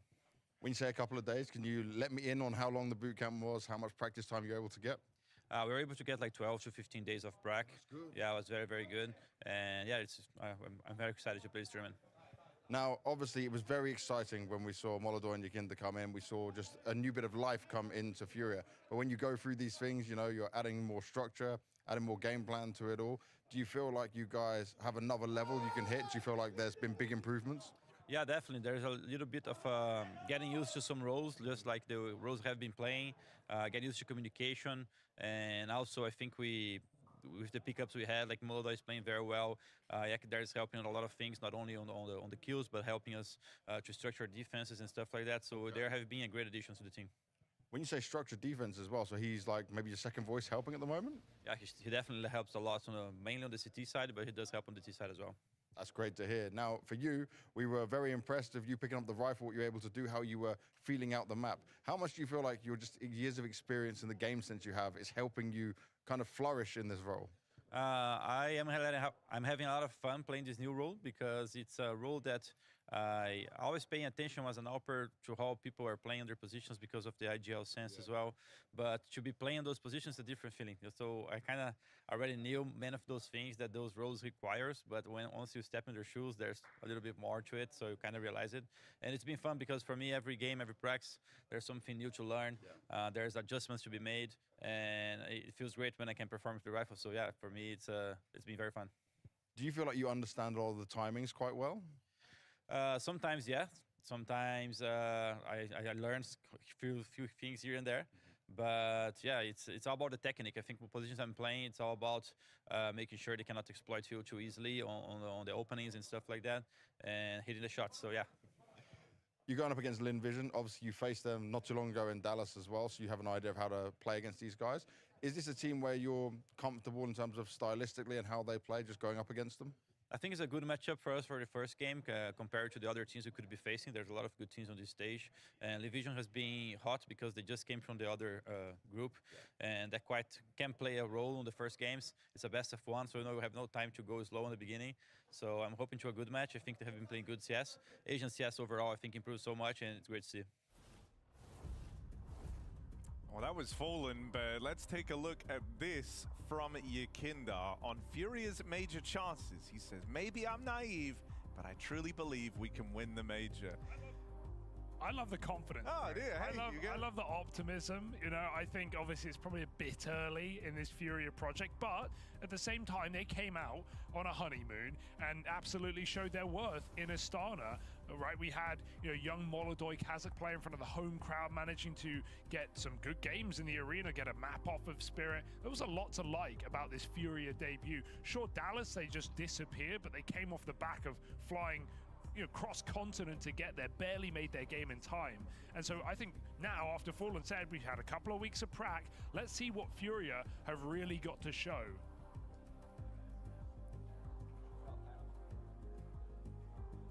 Yeah, and a match that you actually saw take place at that Dallas event. Them versus Lin Vision. They were able to pick it up handedly there last time. Also, I'm liking the jersey. The look is great. Yeah. The look is great, isn't it? Do you like what I'm seeing? Yeah, Lin Vision, right? This is the Chinese team that, they've always been going back and forth against Tyloo. We've had different teams this year win that over and over, but both Chinese teams making it through stage one in that final day. Lin Vision absolutely earned their position here, but I think it's going to get very, very hard, as we've seen, especially these Chinese teams struggle against some of the top dogs. And I think Furia are riding off of momentum off of their debut. I think they can forget about Dallas, just given how much success they've had in such a short time, plus the prac coming into this major. So starting a stage later for Furia, probably valuable time to get acclimatized with this new roster, with a new language, and with new roles across the board. We're into it though, it's Nuke. Lin Vision, no strangers to this map. Furia start on that CT side. This is the guy we want to be keeping a close eye on, Molodoi. The AWP addition to this Furia squad. Debut major appearance. Oh, that's not a bad start for Molodoi. Catch Zaka for free on a bit of spam out in the yard. 3 players will make it down lower. Vision trying to get a foothold. There's already this double rotate, Yuri and Keserato. The OG Furia duo adorn this lower site, and they've even got support from Fallen. The read is good. There's no one really to stop it except Yakinda. He is locked in right now, but he's also a shot from death. Got to land a clean tap. They've seen him on the map, and Westmelon clears him out. 4v4 now. Envision, great control after a vent climb. Plant coming in. No punish for Furia. They're playing retake. Have all this util on Queserato, so waiting to lob that in. Got a retake smoke. Trying to help him. But just fallen left. It's a dominant pistol round picked up from the side of Limvision. Good turnaround there, right? They go 4v5 down early. They managed to get everyone in through Secret, and they misdirect Furia to open this up. Yeah, if they go into lower there, probably goes very, very wrong. 3 out of the 4 players were kind of ready for that play. But up the vent, only 1 man on defense. I want to see if that retake smoke comes in again. It's to block the door angle, right, when you're coming out heaven, so you can isolate players on the site. I've seen some teams use different variations of it. It's a cool idea. Doesn't matter in this one. Limvision take it easily.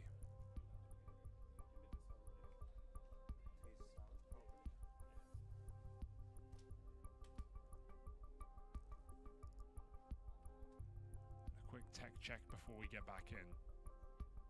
So also an element of warm-up for Limvision, right? They've played stage 1, they've been here already a week. They're comfortable with the setups. Yeah, but I mean, as we've kind of seen from the game so far, it hasn't translated that way for a lot of the stage 1 teams. Bait being an exception to the rule, I guess you'd say.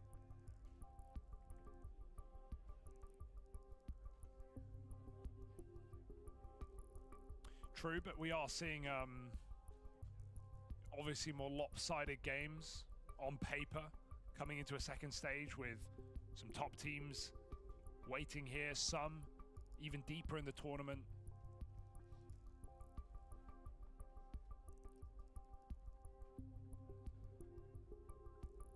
How do you feel about this Furia project though? Because I mean, we got to see them firsthand. We got to cast them a bunch in Astana. Big changes. And yeah, you know, I mean, it's weird because like when the Furia changes first happened and we saw it go, you know, we saw the Furia squad go international.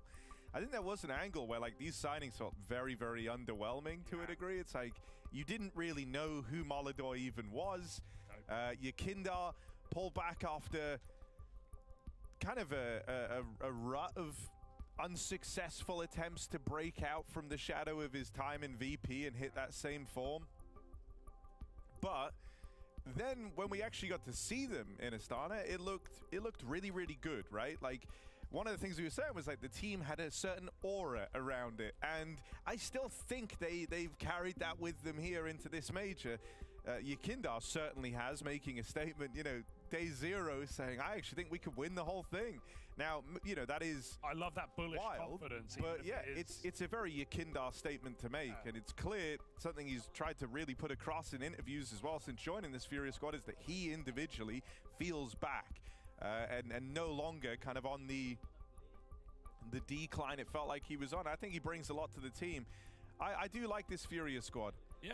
One thing I think you have to keep an eye on here at the major, though, is Molodoi. He's someone who I think is in like this very wild position where these, and I felt this way since Astana, where like the next few months decide a lot for this guy. It looks like he could be the real deal, one of the next big things, a real hot prospect on the AWP. But it's as teams get to grips with your style of AWPing, the way you like to play, that's what separates the greats from the goods. And so we're going to see where Molodoi finds himself. Yeah, it's one thing to come out the gate swinging. It's another thing to stay there. See players like Ultimate have quick meteoric rise and then fizzle. So Molodoi can't afford to do the same if this Furia project is to succeed. Miss smokes outside, but Limvision just stay slow.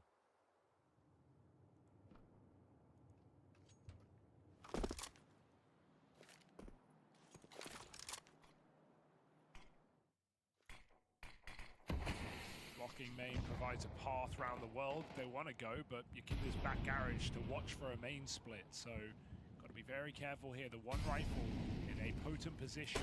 Scout missed shot. Yakinda can't do anything about them crossing in. Molodoi can't connect just yet.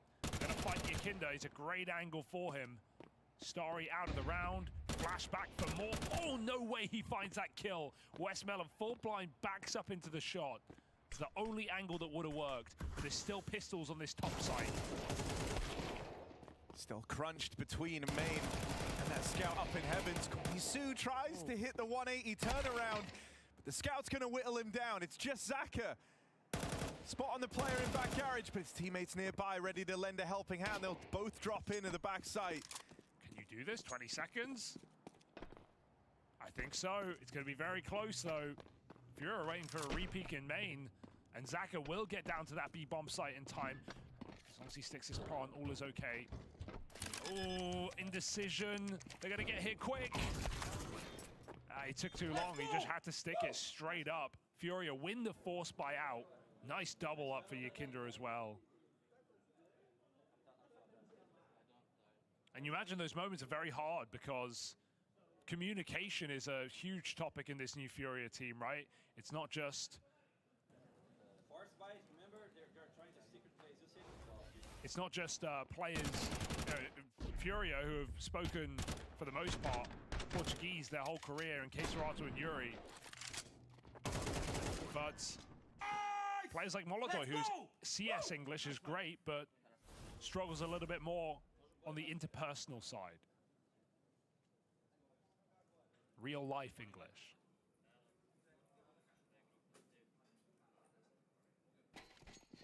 So those hectic moments are going to be made even more so for Furia.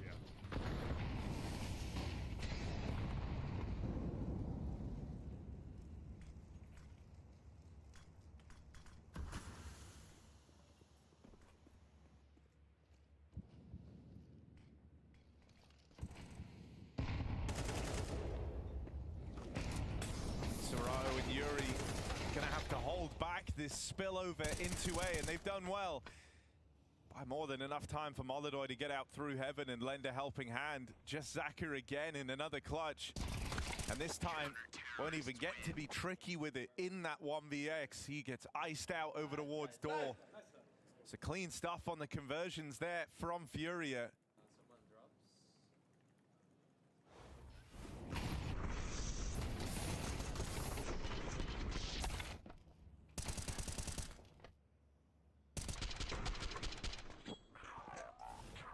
Vision broken now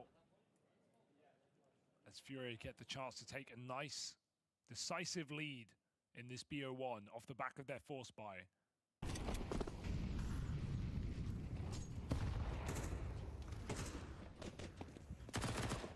Molodoi making that alt money, or at least trying. Oh, he's succeeding right now. Getting up in their face on this MP9. Padding out them bank accounts. One more. Jump spot saw him, and so it's well handled. But this is what Linvision have been waiting for. The guns right around the corner after falling down versus the Furia Force in round 2. They get to bring the guns out again.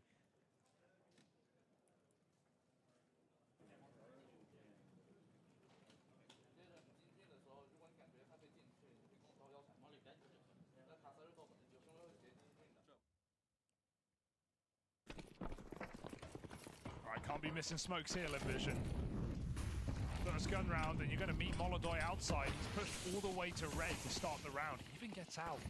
He's going to hear this cross as well. Linvision making down very quickly. Second player, not quite as lucky. Molodoi misses that wall through the smoke. Fallen stops the stem of bleeding down on B, and there's so many CTs here to collapse upon Linvision. 0 trades in this round. Everybody on their own timing. Vision in a world of hurt.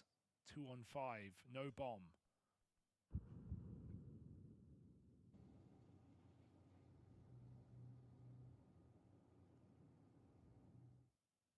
And a double setup here, ready to deal with them. Keserato facing first, low on health, but taking attention away for Yakinda. Great little interplay there on the lower hold. And that first rifle round they were waiting for on the side of Linvision is quickly forgotten about with a clean pickup from Furia. They'll go from strength to strength on this CT half, looking to widen the margins between them and Linvision. Look perfect here from Furia when it comes to rotation. We might have to start seeing some more fakery from Linvision, like that pistol round where they get down secret and come up vent. Not saying they should do that in a gun round, but something to stop Furia's read of the game. They have been padded out in every position Linvision have gone to. On these low econ rounds, stacking on the A site. There are some late smokes coming outside to fake this round, but Yakinda's already in secret. He knows this one's going to be a ruse. As Linvision look to hop ramp, Fallen can just choose to give it up. Looked like he had a kill right there, but barely connecting bullets. They get the control down to B. Don't get the gun though. Red-Tits have already scrambled down here as well. Yakinda just going to go swinging out through the doors. He's fighting on an island here.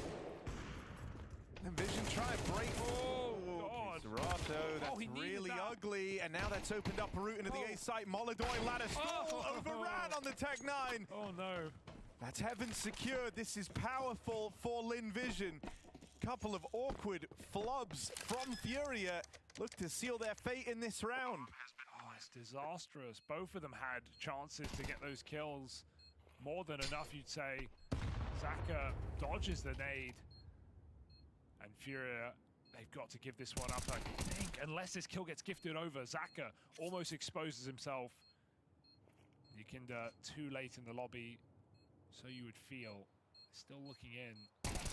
Options are open, but Yakinda not moving fast. He's going to go for the kills here. Hits on Can he Yuri. find this last player? No, he can't, but dropping in, Yuri's giving it a go. Defuse tap needed the immediate swing, and even though he gets all the kills, there just simply isn't time. Last second retake denied. Ooh, if Yakinda was a bit more decisive in that 2-on-3, a bit more convinced, they have a really good chance to win that round. But they're too separated, and seconds too late. It's a wild miss from Serato right there. It's what opens up the whole round.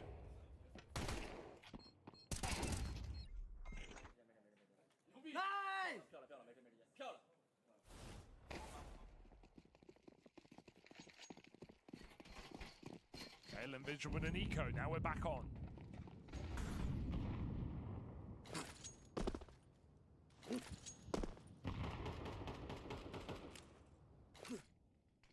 Full wall out in the yard. Nice block. It's so wild watching Yakinda on the cams. I'm never going to get used to it. He has to like pull his chair out just to check the minimap. Oh dear. Going for an upper bust. Not ideal as well, because Linvision didn't have anyone out in the yard, right? So it's like unconfirmed info right now. Furia aware that the yard play was just a fake. And so they never bite down on it. Linvision still going to break through the top site hold. Clean openers, double up out of Yakinda. Makes it a bit more interesting. The advantage still falls in the way of Linvision. We'll have the route to the plant open up to them here. For Fallen and Molodoy, a choice is to be made. This 2-on-3, is it worth throwing your hand at it? Molodoy seems to think so, playing in through the lobby, but he can't catch his bearings. And only Fallen left standing, 1 versus 3. He doesn't like what he sees. Does he want to try go get that orb? Got lost out in no man's land in an awkward position back at the lobby, and so looks like holding on to his gun is more important for Fallen. Yeah, sick round for Amelia. That clear on the close door player, the only guy who was really had a chance in the A bomb site. I don't even know if he sees him. He just spams that smoke as it's blooming. Yakinda tried 2 smoke shots back from him on his break, but Linvision have the numbers, fake or not. It's a heavy Molotov AXX that gets them back in the board. Back-to-back rounds for Linvision, and Furious Money under the microscope. They've got 1 more buy in them. Won't be pretty, it will be enough.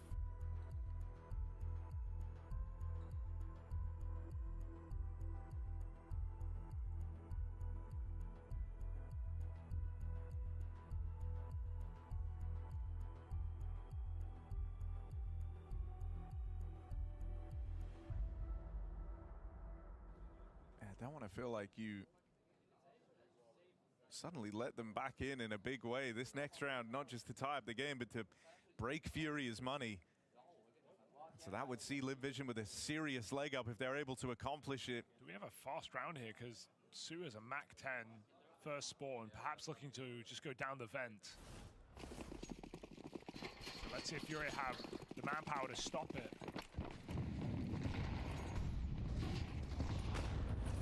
Oh, the nades wreck him. There's not even a molly in the way to try and meet him on the ramp, but he's dead, and so's Westmelon. Molodoy sticks around. Look at the B rotation. There's 3 players lower right now. There's a huge gap on this top site. Feels like a bit of a panic here for Furia. They should know no one's made it down. While outside has been open. I mean, Yakindar's making a great move right now, just going and making sure Secret's empty. This also gives him the option to leave lower. He did that very decisively, recognizing that if they leave outside open too long with no eyeballs on it, it becomes harder to dissolve this 3-man stack down at lower. Yuri just waiting up in the heavens, now gets the spot, sees players trying to take this hell control. And so that only kind of galvanizes Yakindar to follow through on this flank. He's all the way through the back line and should be nearby to help out if this A play comes in. Oh, can he find it? They're just trying to locate Yuri up in the heavens, and that was the one chance you were going to get given. Flash play, maybe their only option, and so that's lobbed out from the spawn. It did blind Yuri. It gets them up the ladder at least. A bit of purchase on this top site. They find Fallen Shore, but that's where Yakindar gets to play his hand, arriving from that flank. It's getting awkward here for Furia. Feels like they had every advantage in this round. And yet still we've ended up in this 2-on-2 in at the top site. Yakindar low. They've got the plant, they've got time, but they can't move off the bomb site. Molodoy tunneled in on the line, hits his. Story looking for the ace now. Young player with all the pressure in a 1v2 is a good smoke. He doesn't move in too early. He can play it late. They've already utilized all their util. And they're not rushing. Waiting to see if he forces the move. He's bleeding out the clock right now. Yakinda rather coming in close. Low health. Should just be a dead man walking. But he can't hit the shot. And Yakinda wins the round. It's a crazy peak for Yakinda. As Starry holds the wrong side. And Furia do good on that 5-on-3. Just some really nice, proactive movements from Yakindar all throughout the round, and it puts him in a position to even go on and close it. If he doesn't make that play, if they stay a little more static in that setup, you have 2 players having to come up through the vents, Yakindar being one of them. He would have never been there to slow down that top site, would have never been able to go for that swing on the left side to punish Starry. Live Vision really makes something out of nothing in that round though, right? Because we have the B stack, we had Yakinda getting full info, and they're just trapped on ramp, feeling like they have nowhere to go. They don't want to run into the AWP and lower. They make a lot out of that round. Good heaven flashes from Zaka as well. Really ruin that top site for Fallen and Yuri.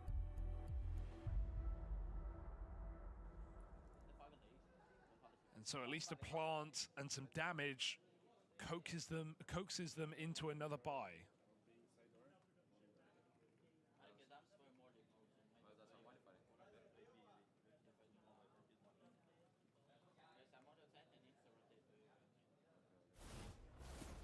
I mean, this is like both teams now with their money on the line, right? If you remember going into that last round, it was Furia up to get broken. If they lost it, they win it, but by a thin margin in the end. And so this round hits like a 2-for-1 for whoever picks it up. For Furia, that could mean a lot of success found in this first half, stabilizing after that little streak of 2 from Lin Vision.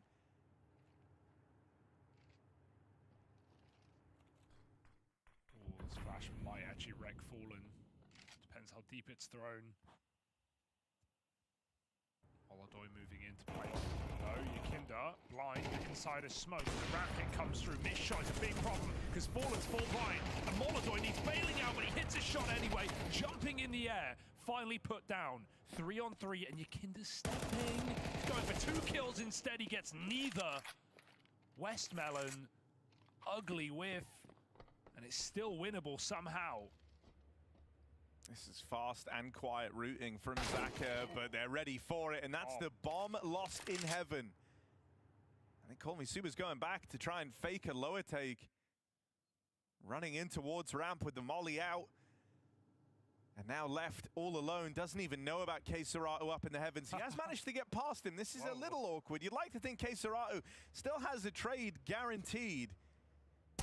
And there is that backstab. It will come through, just on a little bit of a later timing from K-Serato. Yeah, it's a weird split up there, considering the heaven play just peeks into the bomb site. If you're going to play off a fake, at least let your teammate sell it for you. It might have even forced Yakinda down the vent. But Yakinda's playing really, really well right now. Steps through that smoke, saves his teammate's life. Hitting some sharp shots, 12 and 5.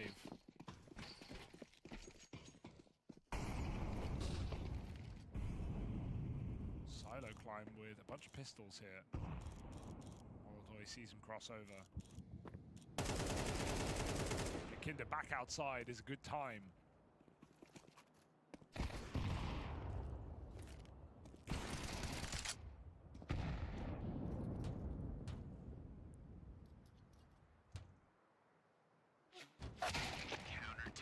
Five up. Fury are in the good books right now. I like what I'm seeing. Yeah, and you know, it feels good to them as well, right? They've been able to stabilize after this kind of back and forth couple of rounds in there. You know, it was rounds you had to win. It's where the whole kind of momentum of the game could have shifted. The must-win ones have belonged to Furia, and it's left Vision on the back foot in a big way. Best they're hoping for is 5 rounds on the half here.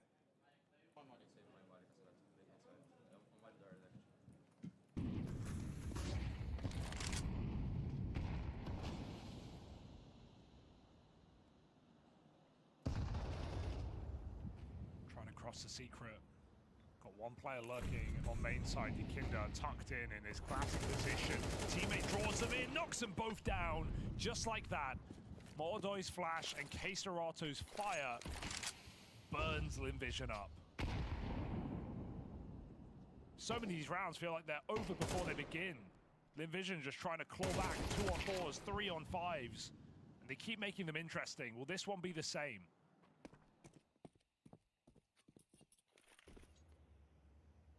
This is a nice little foothold to have. Yuri is having to just watch the hut, so is vulnerable to this swing out from the door. Yuri gets the spot off, and there's not an immediate reaction here. That's lent Fallen a much-needed bit of time to get in and lend a helping hand. And so even though in rounds gone by, they've made these ones interesting, as you say, now it all hinges on Zaka, and one is all he gets. The Molodoy AWP provides the covering fire. Furia running away with the CT side now.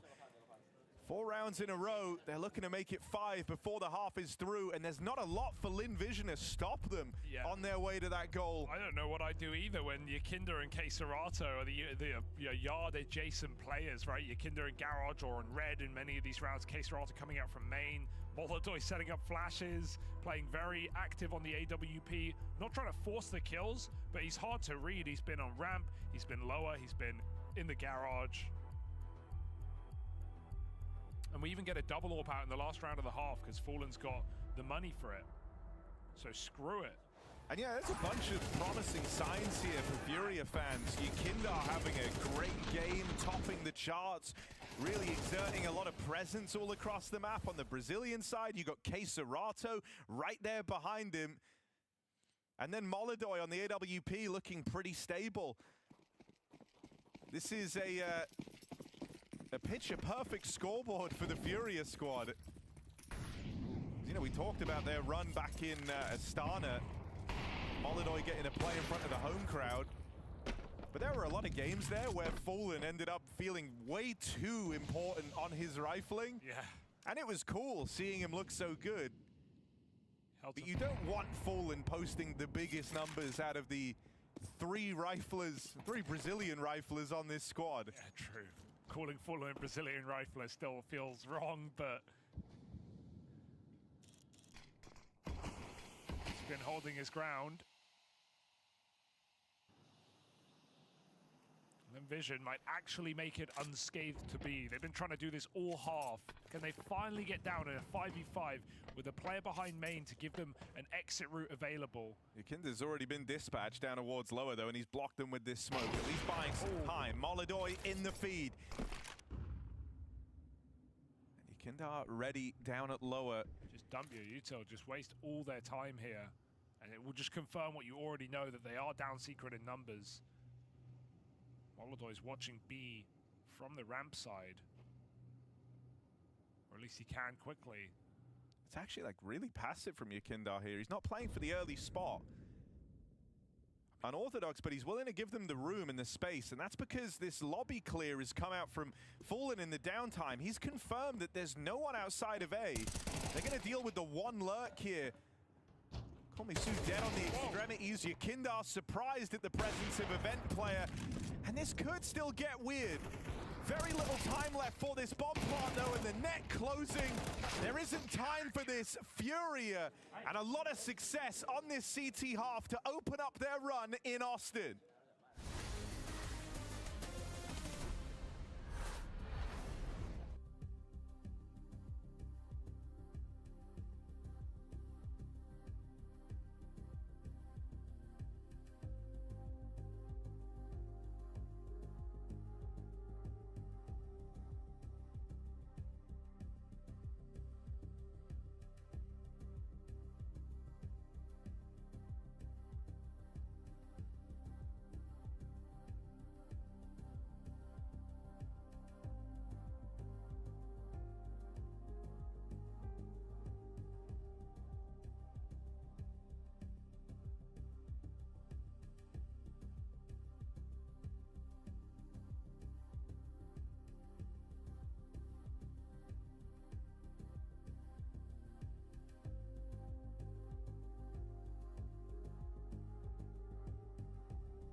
Well, this is a runaway success for Furia, and it's not even close. There was a couple of moments of doubt in here, some surprising rounds from Lim Vision they were able to pull off. And really, it felt like they had no business doing so, but for the most part, it's been a Furia showing here on Nuke. 9-3 at the end of that first half, and that's with a pistol round in there for the Lin Vision squad. Yeah, a bit of practice paying off, it seems, for Fury. This is not a map that has necessarily been their go-to or been too successful as of late. So nice to see them looking as clean as they did, and all the stars aligning here on the Furia squad. Whereas Linvision just looked a little lost in some T-side rounds. A lot of situations where they're 3 on 5 down. Furia going to up the pace with this top hit. Su has a nice gap, but Fallen just headshots him running out wide. Westmelon trying to hold on to the site, but they've already lost control. They might lose the round.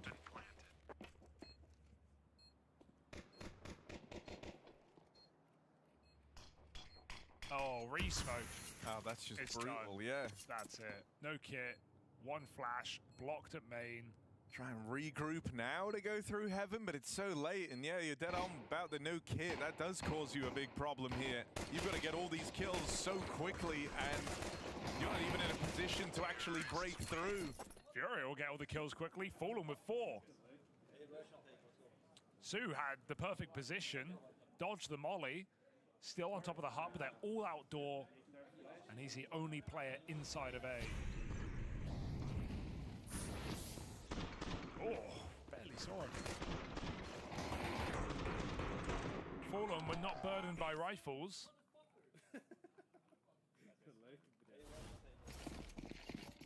Furia come through with a clean round, so full eco here for Linvision. And Furia don't want to stop. Why would they?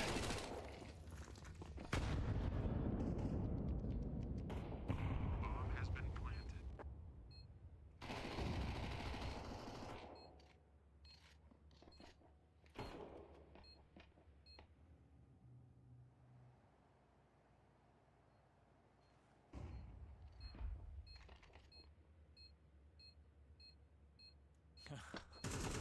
You feeling this kind of weird domino effect on the day, right? It all started Simple looking real good, and we're all saying, okay, Simple's back, FaZe are back, right? Yeah. Then next game, Simple's former teammate from Na'Vi and Electronic also has an insane game for Virtus Pro to get their first win. All right. Who was VP's best player in the past?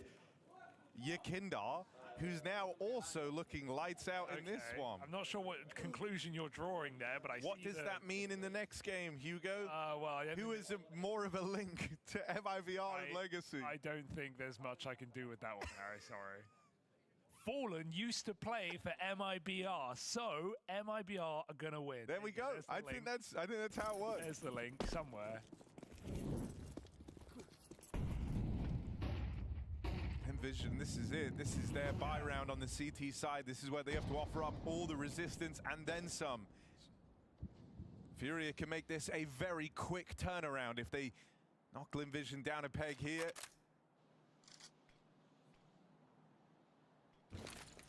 I mean, so far, stage 2 teams coming through with decisive victories, at least on this side of the stream. Can Furia finish what they started this cleanly, or will Linvision do anything in this game? It's been a bit of a sad state of affairs for Linvision. 5 on 4 in this gun round. Furia desperately looking for a pick. Starry feeling like one of the only options. Check from the heaven side. Molotov can't hit the flick. And Starry's back in safekeeping here. Furia just have to go for this main split right now. Good stuff from Westmelon. He continues to repel this play in through main.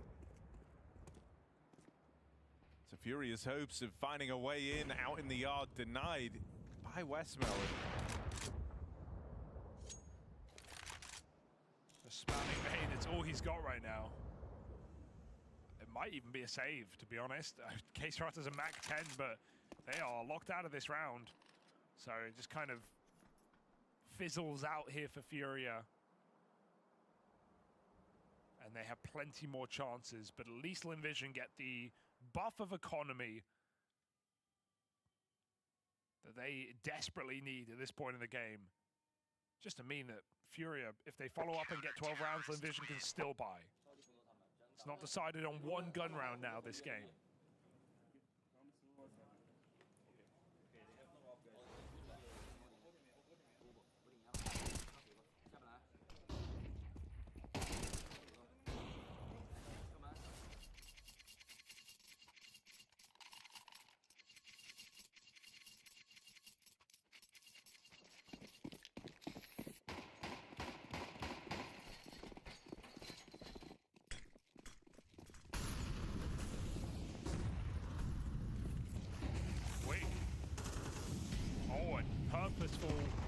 No smoke here to let Molodoi fight across. Had the chance there on Unbreakable, but able to stick around is Dari. Tries to throw himself further forward, and that just feeds Molodoi a kill on this AWP. Wild. All round centered around Molodoi going for these openers on that orb.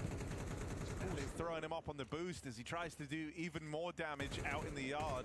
Look at this bait as well. You can spamming the smoke. K-Serato's already out there, hoping a player just walks in, and they will into main. Quick trade allowed. K-Serato clearing close. Headshot by the MP9. We're into a 2-on-2. Bomb is gone. It's the two heavy hitters left in the picture, though, for Furia, Yakindar and Molodoi. EU imports in this Furia squad, both top in the charts. And they bring it down to this 2v1. Zaka flying solo. Plays in the main and watch this bomb. He's got to beat the AWP up close and then be ready for the turn. And Molodoi just charges at him. 3 kills from Furia's sniper. And now 8 chances to lay this game to rest. Yeah, I don't think Molodoi thought he'd be there. Last spot in heaven. Quick repause, but Molodoi, they set him up. He succeeds. He ends the round. 12-4. Just a ferocious game from Furia. A reassuring look at a roster that had such a strong honeymoon. But it wasn't just that Astana buff. There's more than meets the eye with this new Furia project.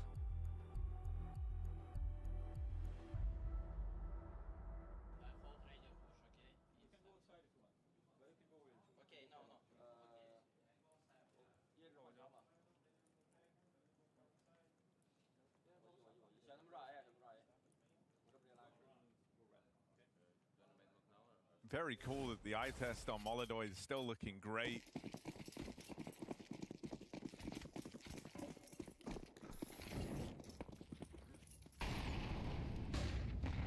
You know, as Northbury kind of gets to call a lot of his own shots and positions. Tests his read on the game as well. He's very mobile on that AWP. But putting himself in positions to succeed all game long at nearly 20 kills deep. He has been the AWP to keep an eye on here. And it's been no contest.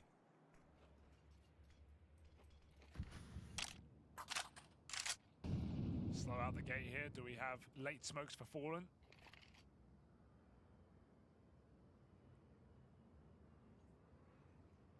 Looks like a lock of smoke.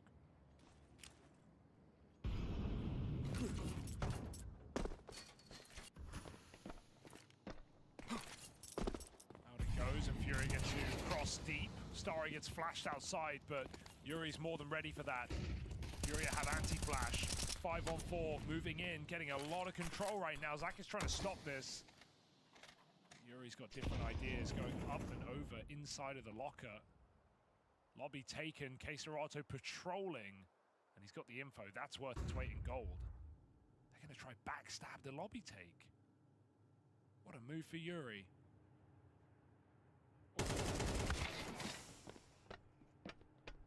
20 seconds, boys. Lowest side taken during all this, though, and K-Serato's flank might be unaccounted for. He's coming in so late off T-roof. They might not make it that far. Yakindar taking first contact.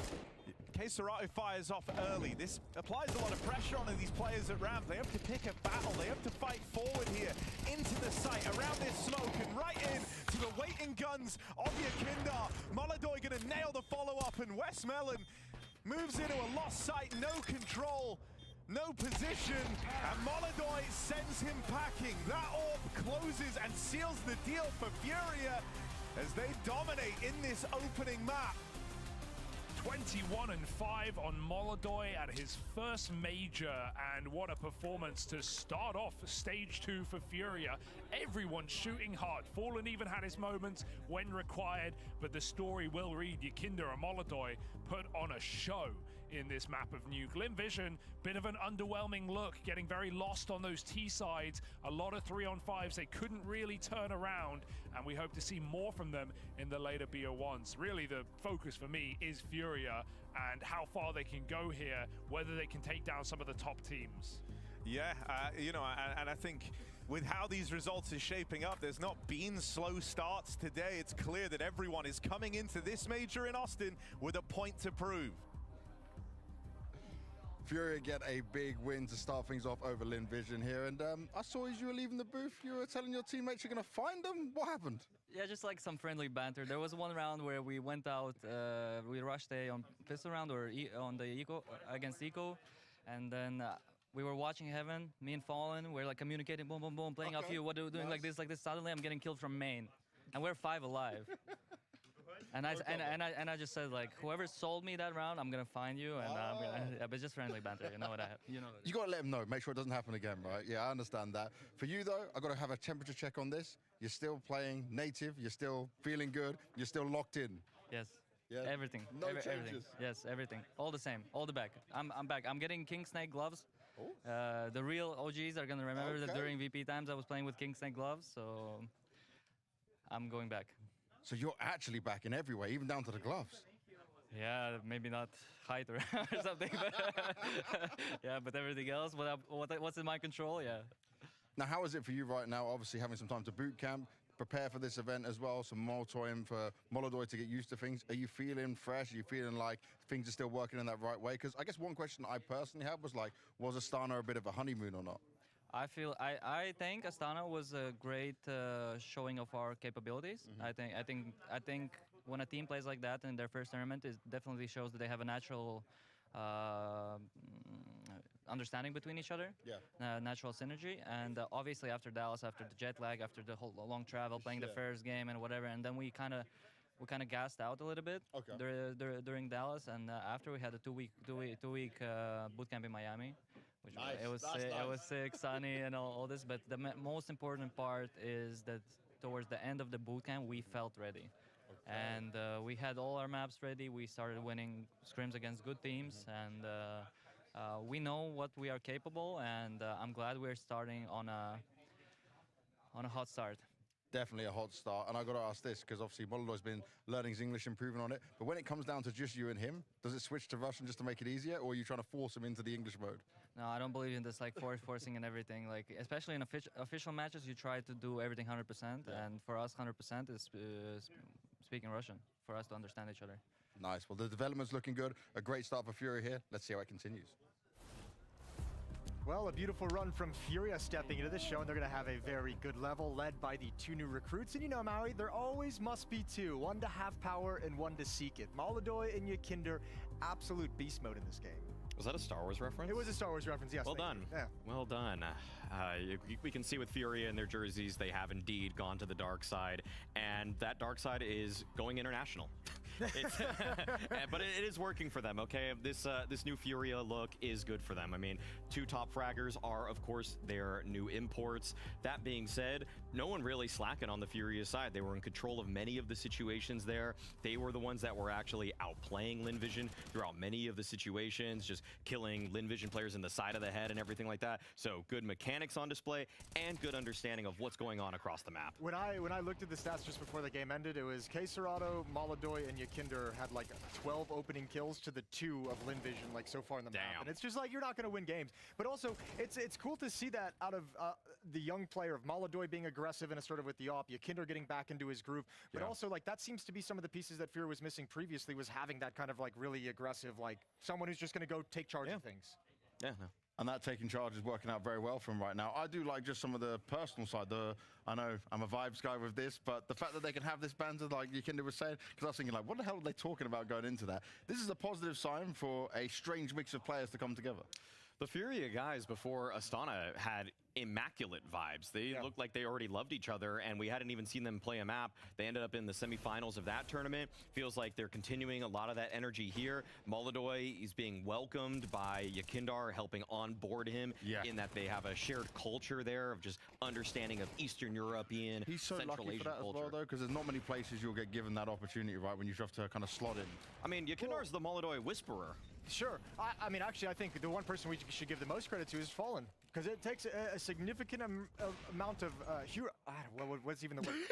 It takes a very humble person who's a legend of the game, like Fallen is for so long, who's in-game led teams into major trophies, to say, I'm not good enough as an AWPer for today's Counter-Strike. I need to step back so somebody else can step into this place and actually start to develop them. And I think that's a super impressive thing for a player to do. You don't see that very often from a player of Fallen's pedigree. That's a great point, because we've seen other IGLs sort of bash their head in the wall as they try to make their system work regardless of the outcome, and think that the people around them are the ones that are not really living up to their vision. Fallen adapts his vision, just like Apex did, and the reason that some of these long-standing IGLs, like including Kerrigan, have been around for so long is that it's adapt or die in Counter-Strike. Even though this game is very simple at its most basic elements, you do have to follow the meta. You have to change a few things about how you interact with the map, what's more important in map control, mid, or like a extremity position. Like, knowing all of that is so vital. And there's a lot of, like, I mean, with any kind of philosophy you have in Counter-Strike, there's going to be some positives and negatives to it. And Fallen has always had the philosophy when he comes in that he wants his players to be comfortable, he wants his star players to be able to do whatever they want.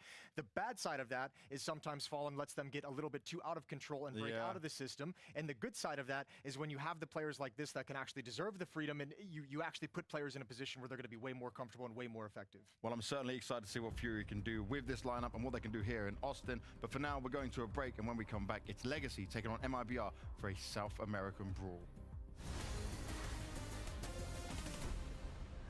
Lux, from being in a position where you were not expected to be at the majors to now making it through to stage 2, how are you guys just processing and going through all the emotions that this has?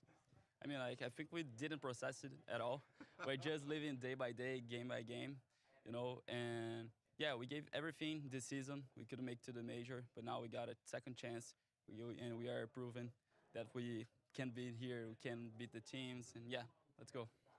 Do you feel like you don't really have the same pressure and stress as maybe some other teams have? Yeah, for sure, because we didn't qualify, you know, so everything we make, it's like a bonus.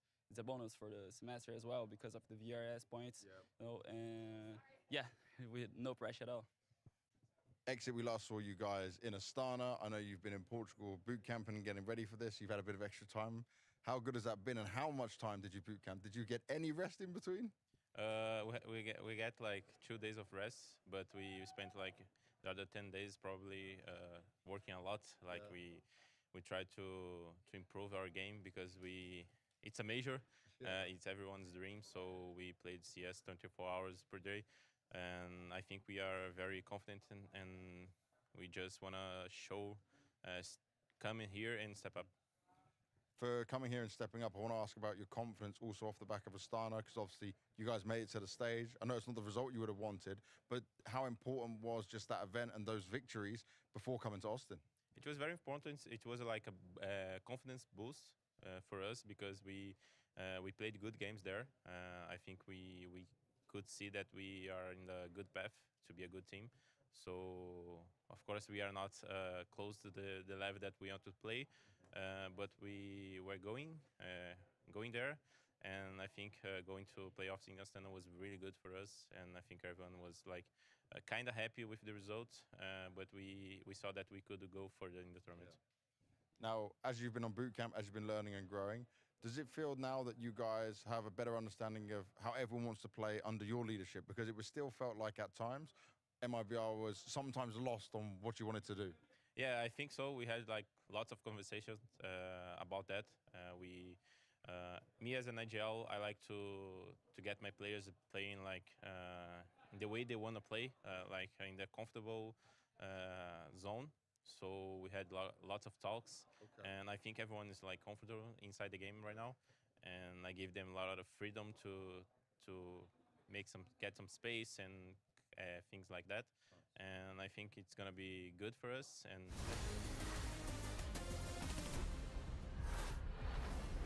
Battle of Brazil here in Austin. MIBR getting ready to take on Legacy. And yeah, you know, Legacy making it to this point, being at the major, they did wild stuff to make it all the way to stage 2 after kind of luck of the draw to get here. But now they face MIBR, a squad that have always had a lot of promise, but have struggled at sticking the landing, Hugo. Yeah, a more recent success, right? But the highs aren't as high as some of the other teams, and the lows are pretty low, as we've seen for some of these Brazilian squads, right? They've had great majors gone by, but MIBR, they're at least favorites of this one, Harry. Legacy, I think it's a shock to even see them in stage 2. Squeezing through on that final day was very impressive over the wildcard boys, as we saw North America struggle to progress here in Austin. South America have had no problem. At least with these Brazilian squads, plenty of them here in stage 2. Good vibes right now for Legacy, who are seizing the opportunity and trying to run as far as they can with it.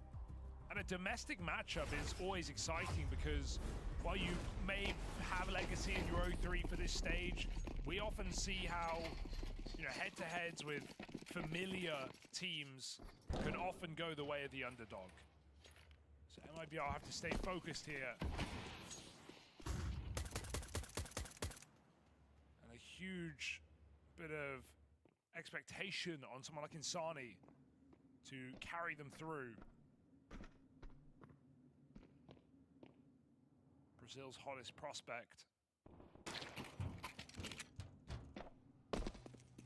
Fake is working wonders right now, drawing the ramp player down. Oh, good cover though. Breno keeps that B site intact, then they hear the rush. Insani steals himself away, but out of ammo now, has to get the fresh mag in, and that's where they'll chase him down.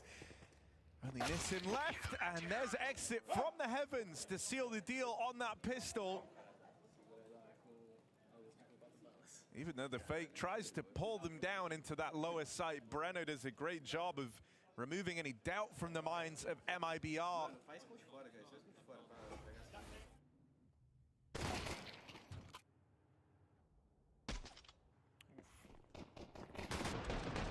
Surprised Insani even gets a headshot as well.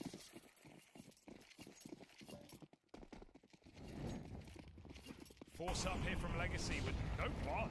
It's a bold call. But looks like they want to go for a quick ace split. Main drop given away. Safe overwhelmed by 2 players outside. They might slow down off that kill.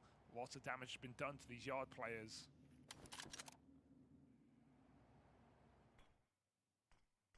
They tuck in. Bomb coming back outside to regroup. Nissim made it down the vent. Good catch. Yeah, you found a bunch of these kind of gaps, right? But now you have to hope you get the reactions you want here if you're Legacy. And MIBR have no reason to react yet. They still have players trapped out here in the yard. That means that Nissim, all he's really done from the vent drop is be able to walk up, clear out Secret, sure. But I don't know how he's going to help out in this battle onto Insani. Player on top of the main roof, spotted and dealt with, and now the bomb seen crossing. And because Nissim came to act as a bodyguard here on the trip down through Secret, wasn't able to hold vent or these lower rotates in the downtime. Only just getting there again now. So the lower site should be contained for MIBR. They've got 2 players down here already. Lukowski hiding out as well, can play late if they plant open. They get mollied, that's a bit awkward. Got some cover from above, lets him get out of the corner, but Sazin runs him down. Tech9s find a way into this B-bomb site, and Legacy break another face to get them in a 2-on-1.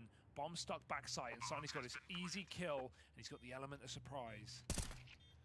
Doesn't have a kit to work with, but there is a lot of pressure on Dumao right now to close distance.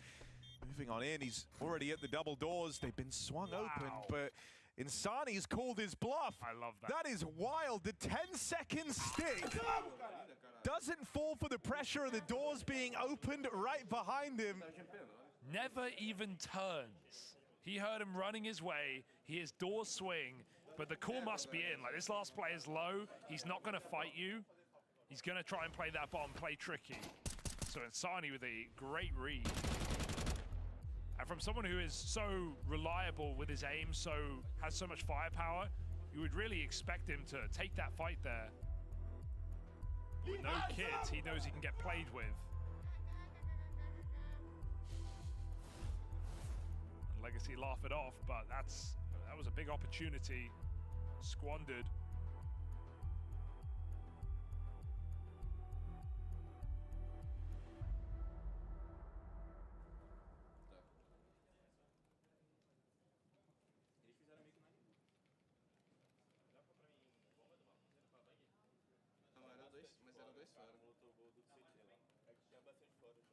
Tinha o cara montanha, ele ia cair em cima do terra rápido, provavelmente. Ele caiu, no caso.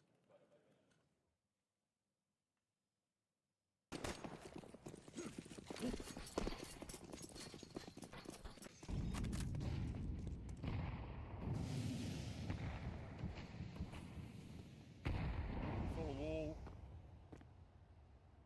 And Legacy hesitant to go down. Looks like they want this top side instead. Again, slipping through these smokes and into the A site. Plenty of players here to receive. Rotates a quick, and round is quicker. MIBR 3-0. Exit handled himself very well there, right? The player sneaking in through main hit a gap and got past Insani. They had no idea there could be a player in main, so that's Exit, like raw reaction to the first man flung his way, even able to double up and contain the hut spillover. Like, that gets really weird if Exit dies any faster.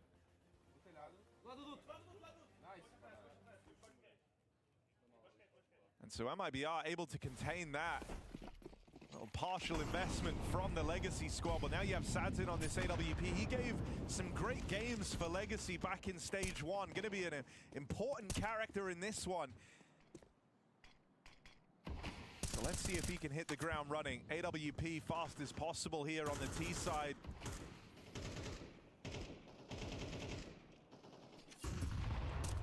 Oh, MIBR been breaking these smokes consistently, getting very close.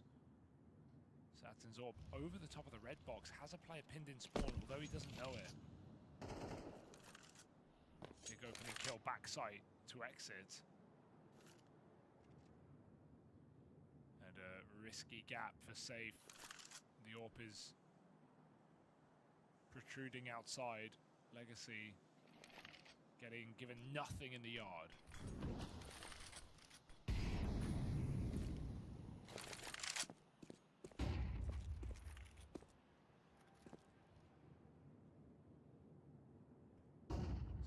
Very patient, and it might just pay off. I mean, MIBR is so ready to receive on the top side that if they do bypass safe, they're still going into a triple top hold from MIBR. So no matter which way they go, Legacy are going to be scrapping and battling every step of the way. Safe even gets up into the heavens in time. There's the lineup. This crossfire is just too strong. Very well handled from MIBR, working within the confines of being a man down. Yeah, they're really not panicking in these late rounds, because what Legacy are doing often is, you know, starting heavy lobby and then coming really late outside with multiple players. And MIBR are never thinking, oh, it's quiet, they're just sitting in lobby, we can push outside, we can take fights. They're kind of just giving Legacy all the room, and Legacy are walking into stacks. Happen on both sites now. Some good crossfires there on A.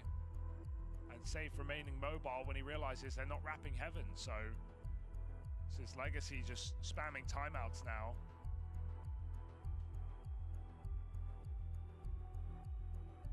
Trying to solve this problem. It's getting a little scary at 4-0.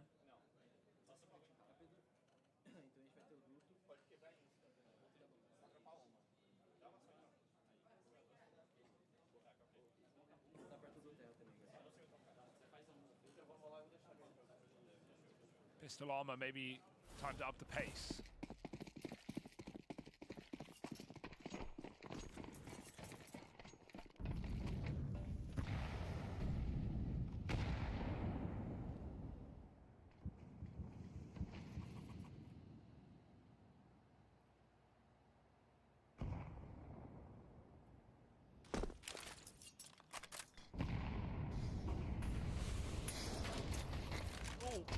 Oh.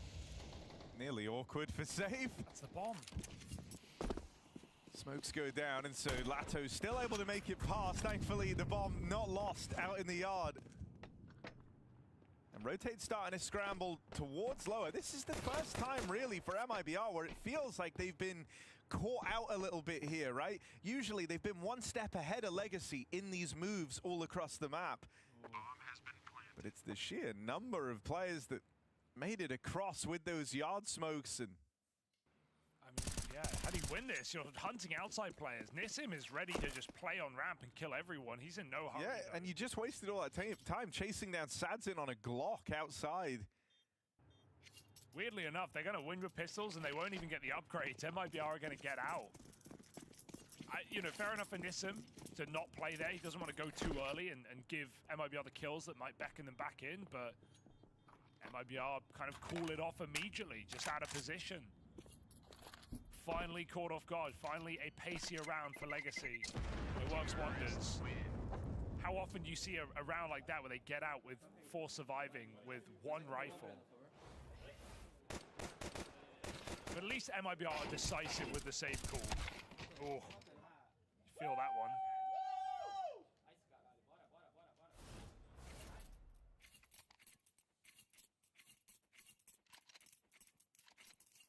It's a round you can laugh off if you're MIBR, providing you don't let this be where Legacy get their second wind, right? Because that's a hell of a round for them to find. Doing it with mostly pistols, the 1 kill in the round coming from a Glock. And so, yeah, this is MIBR looking for a bit of revenge. They bring the fight to Legacy. They go fighting for that lobby control. Outside Safe is holding it down on the AWP. He's even searching for a little bit more. Needs the smoke open. They spot 1 player crossing. Orb will deal with Safe outside. 2 versus 4 turns 2v3. And MIBR bring everyone down towards lower. But these vent drops were loud. That was heard by Legacy. So they'll explore this A site. Only the dink out of Lukowski. Sadzin is pulling this round back for Legacy.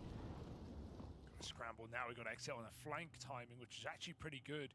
Might be able to find this AWPer trying to cover the bomb plant, but he goes back for more. Sadzin misses that timing. Back to heaven. Teammate below the bomb site. 3rd kill in the round for Sadzin. This backstab has to happen, but he's tucked in the corner. Exit's given nothing. Bomb getting stalled out right now while they wait for the kill to come to them, and so Exit doesn't feel the burden. No hurry needed. He could be anywhere, and he knows he has Sadzin trapped in. Not a shadow of a doubt. As he shoots him in the back, bomb can be stuck. It's awkward though. That's what they were waiting for, the info. You know, where is Exit? They had to pay the price to get that information, and so now Lato required to finish the job that Sadzin started. Exit to go up against his whole squad looking on as he tries to recover this round that felt like it was in the bag. Exit can't stick the landing. And Lato does right by Sadzin after they turn around that 2v4. That's now 2 in a row for Legacy. Starting to find their form here on Nuke. A lot of noise coming out of Legacy, knowing how important that round is. You said it yourself last round. It's fine to lose that anti-eco, but don't let that build into something problematic. And the AWP is put to use. 3 huge kills and the closing clutch to keep Legacy in control. Springboarding off of an eco win. MIBR have been caught off guard. Deer in headlights, down to pistols. Oh dear, oh dear.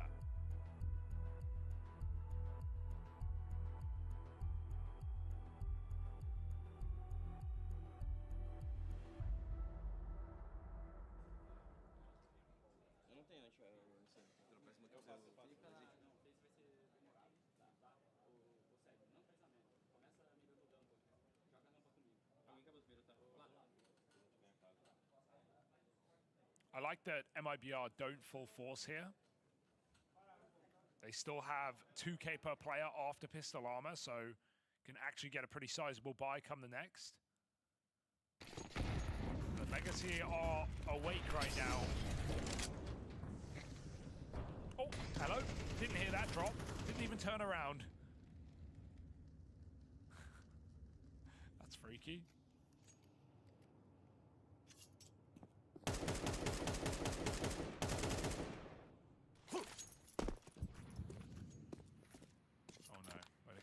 Out the map. Can he get it? Oh no. It's unlucky.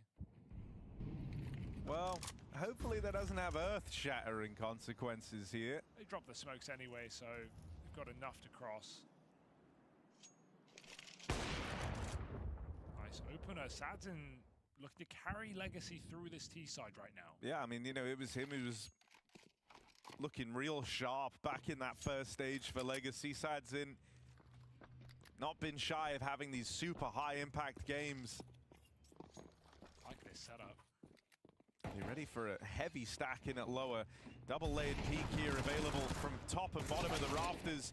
They get past that first man and Breno getting pincered. It's good stuff from Lux and Lato to keep the pressure on.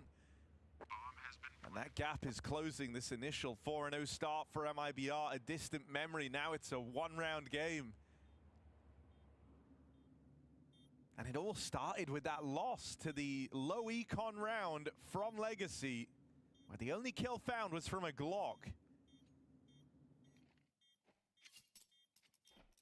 Round immediately after, 4v2 for MIBR, also unable to close out that one. And so that's two, you know, very good positions to find yourself in, given up. And Legacy now chopping at the bit to continue closing this distance.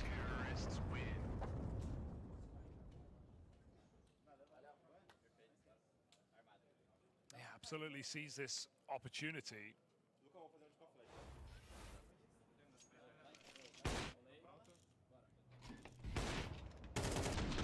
Especially if Sadzin's going to keep finding you opening kills. Safe's got his AWP.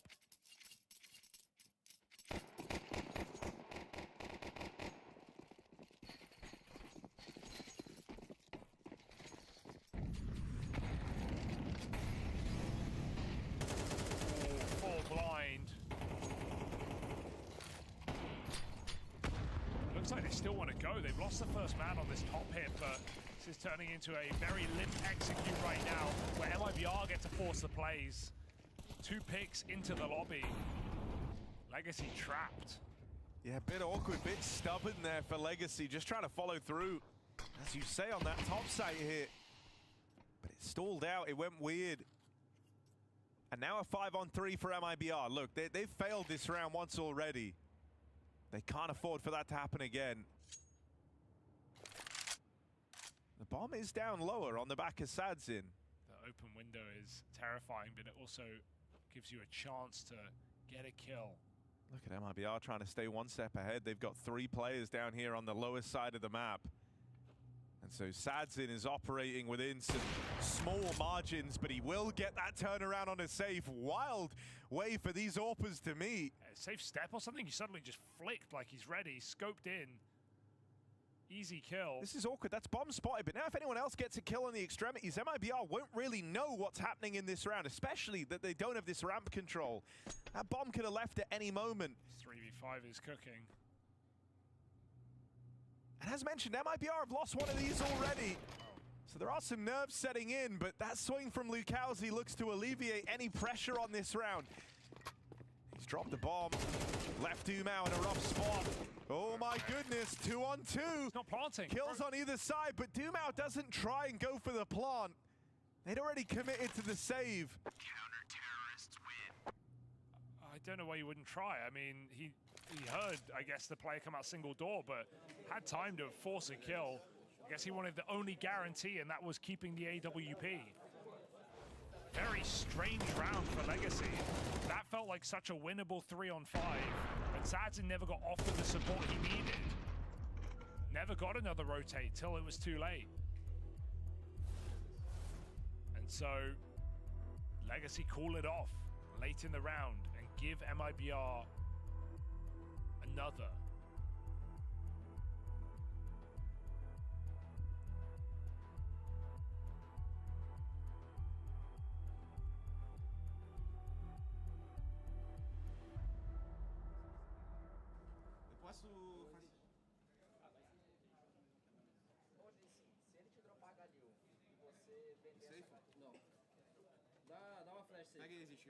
Was an awful amount of respect shown from Legacy there. Let's see if it was worth the risk. They at least get out of the round with that AWP, put it back in the hands of Sadzin.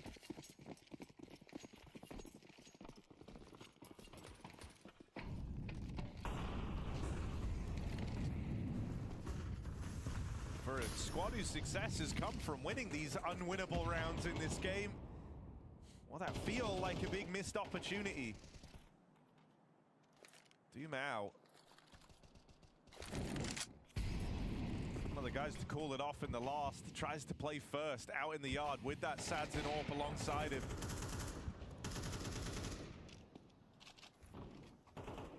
Insani gonna go fish out in the yard and look for something here as he crosses into garage.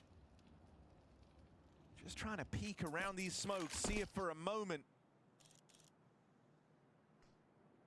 He's able to find anything out in the yard. He's hoping he's got the element of surprise here. I mean, so many of these rounds for Legacy are them just giving room for their AWPer, giving him time to look for an opening kill. No one's playing aggressive. No one's risking their life. It's all on Sadzin right now. If he doesn't get given this kill as MIBR turtle up, what do Legacy do? 45 seconds, and they've got no idea. That's a flash play that sets Lux up, and that tempts Legacy in. 5v4. Time is always the issue. It seems like they're going to have to just split this A bomb site. That or vent. Sage will not let them in for free, but he's traded quick. Yeah, the instant trade gives Legacy a reason to go for this. They've dealt with that first A-side player. They're ready for exit, tucked in at the back of the site. He's going to buy some serious time, knock out some serious numbers, and it's just the one and done. No. Dead straight away as Sadzin covers Lukowski coming up through the vent. Breno, 1 versus 3, pulling up into a lost top site. 2 players here boxed in at the back. The AWP providing cover. Breno thins the herd, but it won't be enough. And so an immediate return of success for Legacy. Yeah, you feel like if MIBR never go for the info play, that never unravels, right? And Sani dying outside just opened up the split into A. Right as Legacy had to go, they get given the golden ticket to walk out that door. And no one in main to stop him. Really liking what we're getting from Sadzin. He had a great previous stage, as you said. And he's finding, even when it's just 1 kill in the round, a very impactful kill. Legacy know the value of their AWP. Again, letting him open. I also think it's really good, like you've turned one of MIBR's greatest strengths in Insani into feeling like a bit of a weakness. In a lot of these rounds, he's been the one to fall out in the yard in these man advantage positions, often being one of the first deaths. And I think that comes down to, like you say, Sadzin being given room to roam. Hang on a second, these pistols are making it interesting. Well, they were. No longer. Should know. Lasso cleans it up. Yeah, you know the kind of player Insani is, right? He is the star. He likes to be mobile. He likes to take fights. And so screw it, sick the AWP on him, right? Put Sadzin, someone who's been in great form for Legacy, out in the yard and just have him roam, looking for Insani as he goes for these info plays, as he goes for these flash peeks. That's where you're wanting the AWP to punish.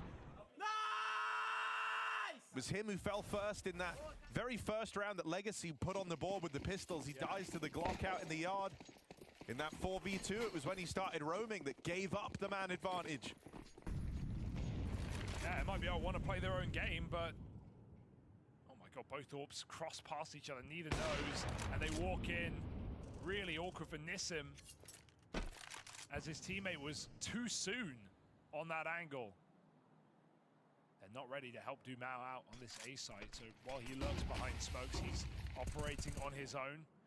This is really nice conditioning from Legacy. They know that, like, with bullying Insani outside so much, they've likely forced a bit of a switch to his game plan, and that did afford them more room, but Insani is able to piece it together. What a clear. He has no idea. That's awkward.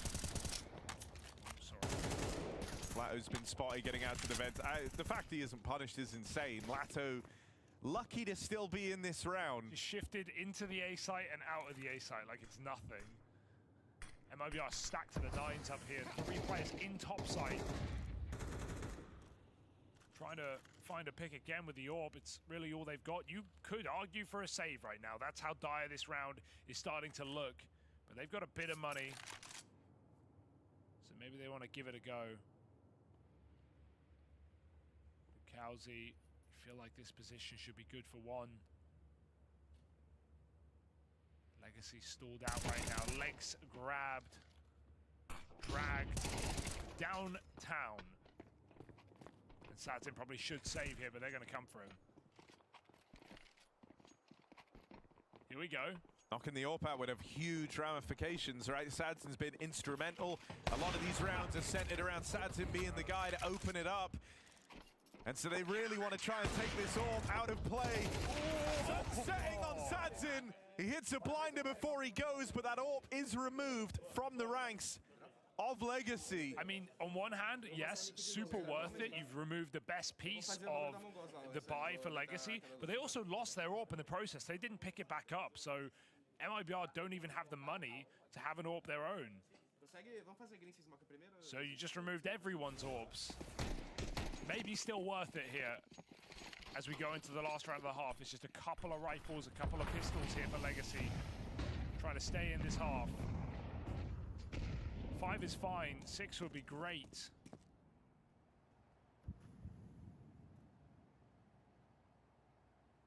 And Insani's done a really good job of realizing over time that their game plan hinges around finding him out in the yard, and so he's changed how he's been playing it, starting off these rounds over towards Secret, gets to pick and choose his battle a little bit more, no longer at the mercy of the yard smokes. And Insani just farms up against these pistols. So MIBR, they will get back to their winning ways. They go on to win out this half at 7 of 5.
MIBR trying to show Legacy why they get to start a cut above in stage 2. After some wild rounds in there, Legacy do their best work from the back foot, it felt like. Able to cook up an unorthodox win with just pistols, winning a couple of 2vx's in there as well. All in all, though, MIBR were able to stabilize and went on to win out that first half. Now they go over to this T side. A little sprinkling of util in the pistol. Let's see what kind of pace we get out of MIBR. Going solo as well with 2 players. Trying to get tricky with it, perhaps on the drop through this main smoke. Waiting for the time to strike. MIBR start to erupt on this A split. Lukowski falls in, back's turned, and they don't clear the corner, but Lux with some ugly shots that Julies might have to carry them through. Lato uncleared and threatening. 2 shots in the back of the head. MIBR, it stalls out into the stack. And Legacy with a pistol in their pocket. Maybe we have something here.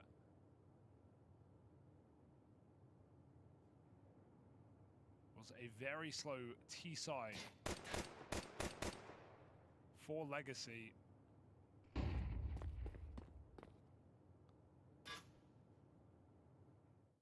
now MIBR have to tussle with that.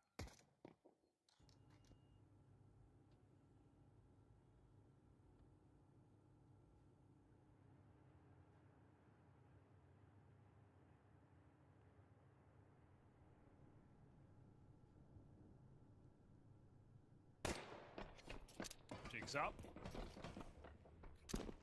Oh. Had the drop go for the kill. Okay. Only seconds. Look, I don't want to say he can win it, but let's see if they give him some fights.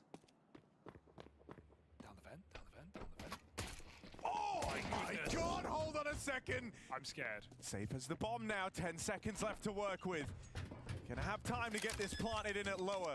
1v4 as this begins for Safe. They run him down, and that's exactly what's required to slow his roll. Oh my God, you can't say you weren't believing for a second. But in the end, Legacy will make up for it. It's a huge win for Safe in and of itself. 1v4, and he gets 2 kills and a bomb plant. AWP money, plus the chance to force now for MIBR has been opened up by that bomb. So, very nice try. Sadly, they chase him down. There's no way he can even get another fight.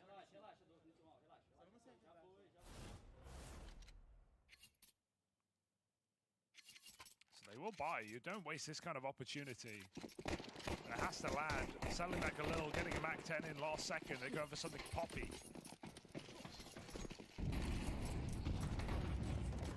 Bit of hopium.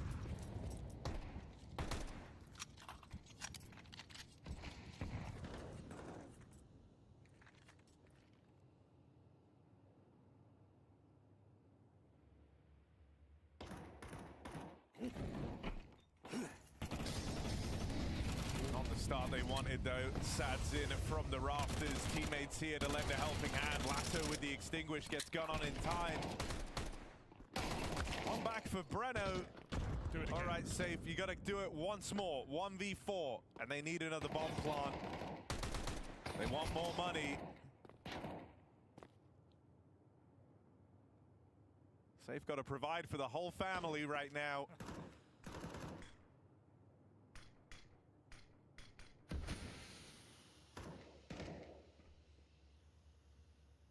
Lato's kill.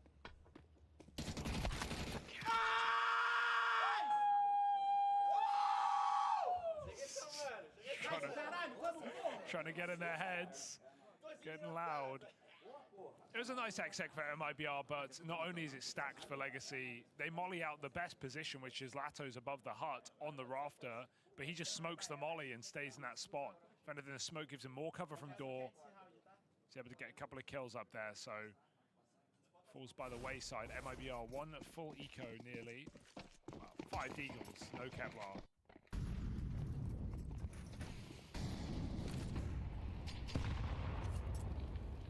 Legacy looking to take the lead.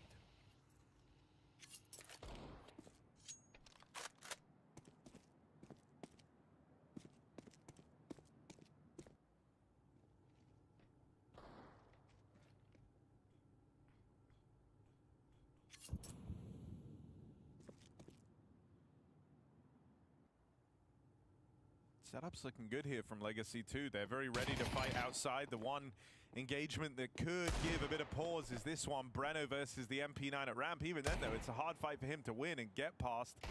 If he does, the round opens up, but if it ends up going down in the yard first, yeah, that's exactly what Legacy want. Swift cleanup outside, as it's only Breno in a world of hurt. He'll go back to the fight that nearly started it all. This one over towards ramp. He's unable to get it. That's Legacy now in the lead after going 5-7 down on the half. Very impressive when you consider how this game started as well, but it's kind of followed for MIBR in the sense that we had these 4 spies at the start of the T side.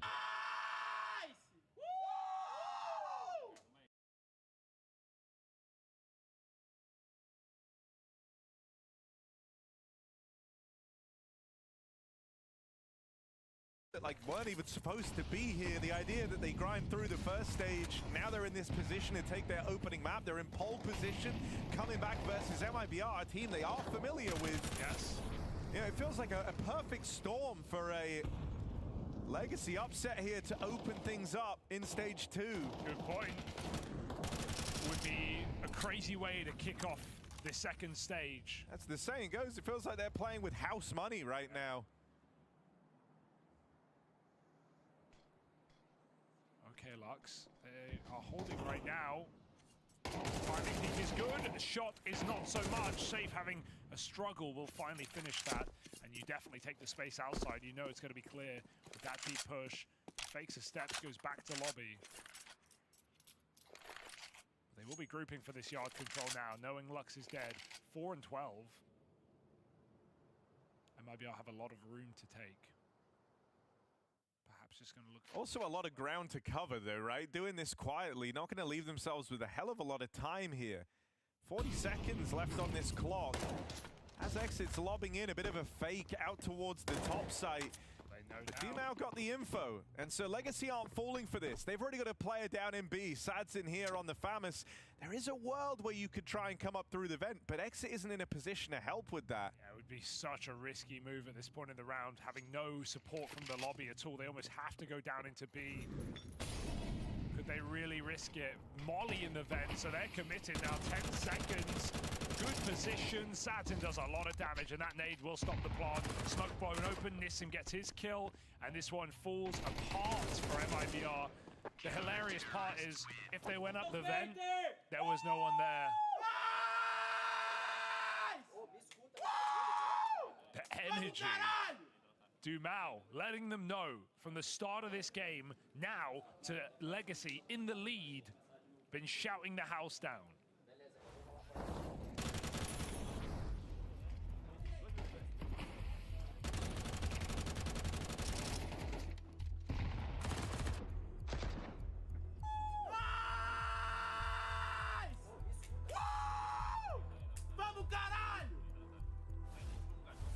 This is starting to hurt for MIBR, right? They were the squad that could have run away with this. They were the guys in a great spot, gave over a couple of weird rounds, but then you felt like they made up for it. They close out the half 7 of 5. They come into the second here, but everything's come up Legacy since that point. It was this MIBR squad, you know, last major back in Shanghai that showed us a lot of promise, but then ended up falling short, lacking the depth, lacking the map pool. This is supposed to be them, you know, 6 months on from that, having grown, having improved. And so fielding a loss to the Brazilian squad that weren't even supposed to be here in your opening game of stage 2 is not the start MIBR wanted. Oh, it's getting desperate. Pop through the ramp smoke, bit of a gap. Going either way, jumping the corner. It sets up for a trade. There's an AWP moving in. If they can pluck one out, that would go a long way in this round. Rasadin rather, as they spill out into B. Dumao caught by this hero AK. Exit putting it to use, taking matters into his own hands, and the backstab sweetens the deal. 2v4, Legacy thinking about saving. Lato is here. He's stuck Lato is in. very kind of committed to this lower side of the map. So for the time being, Satin's trying to chase down Insani on this lurk, leaving a 1v3 for Lato in at lower. First kill comes through. Insani still wasting time. There's a second player hunting here. 1v1. And now they know about this. And if Satin could just waste time here, that would be huge. Lato's tried to play his hand now, knowing this 1v1 for lower was a thing, but it's not given over. He can't secure it. And so round slips by. It's a low econ pickup for MIBR, a much needed win on this T side. Yeah, I'm surprised he doesn't just go right for the bomb there, tap it, force the peak of that last player, and then you have a chance. You have a 1v1 for the whole round. But nonetheless, MIBR make it work. It's all exit with his double opening kill off of that hero AK. Very important round for MIBR because this was starting to swell out of control.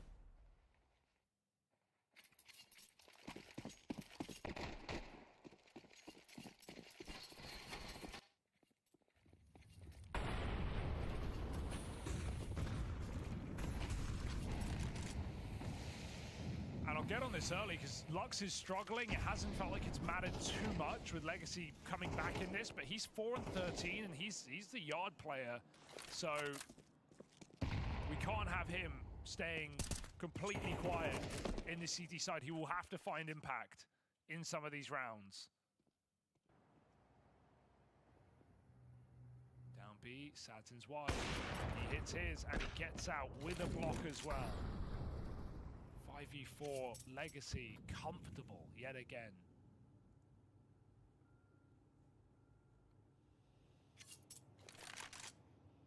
Tiptoeing out ramp. Bomb is back in spawn. I mean, this is space that Legacy know they've given up, and so Satin isn't going to jump the gun on moving back in. But are they aware of heaven? No one... Info for Lux. Won't overplay it. Oh, there's a bit of movement happening here out in the yard as well.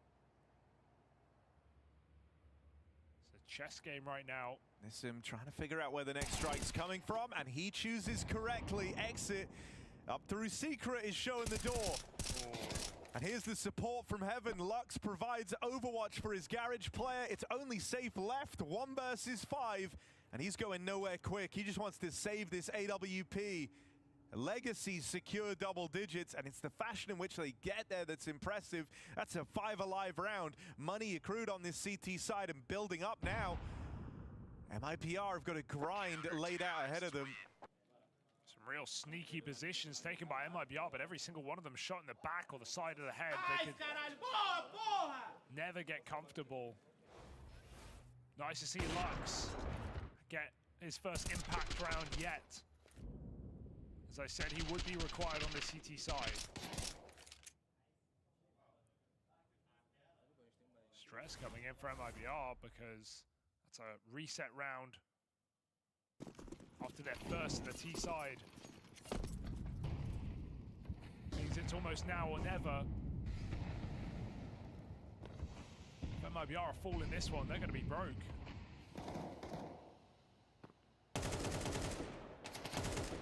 Yeah, this is the round where you got to bring your A game.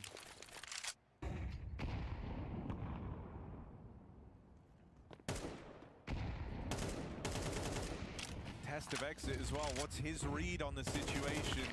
Where does he think the gap exists? Out in the yard, Safe has provided them an opener. A much needed 5v4 here for the side of MIBR. They set their sights on this cross in a secret. Dumau's already dropped down, but fighting from within the vents.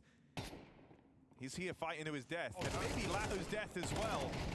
First player spotted. They know about Lato still in this position. That's the bomb tumbling away from MIBR. The AWP up next to try and get this trade. Safe with a critical miss. And the vent drop. Oh, it's considered. Lato, head on a swivel. This guy's on for the ace. Is he ready for Breno? Gun picked up. Lato. This round, he's the sole architect of it. 4 kills deep, finally knocked out. Breno left up in the clutch, has a 1v2 rolled out ahead of him and no info where both these players are. Gonna They try and head up in towards the top site. First clears the lobby with the last remaining dregs of time he has left. It's the AWP in the heavens facing first. Breno's got to be ready for this. 15 seconds as he walks out now. And the AWP will get taken down a peg. MIBR and their hopes hinge on Breno picking up this clutch.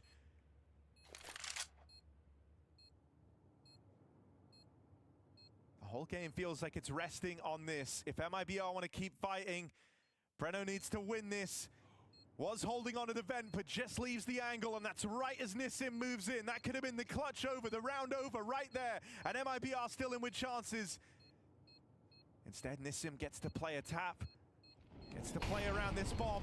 Molly dropped in at the heart, and playing right through it is Breno, who in his dying breath locks in that round.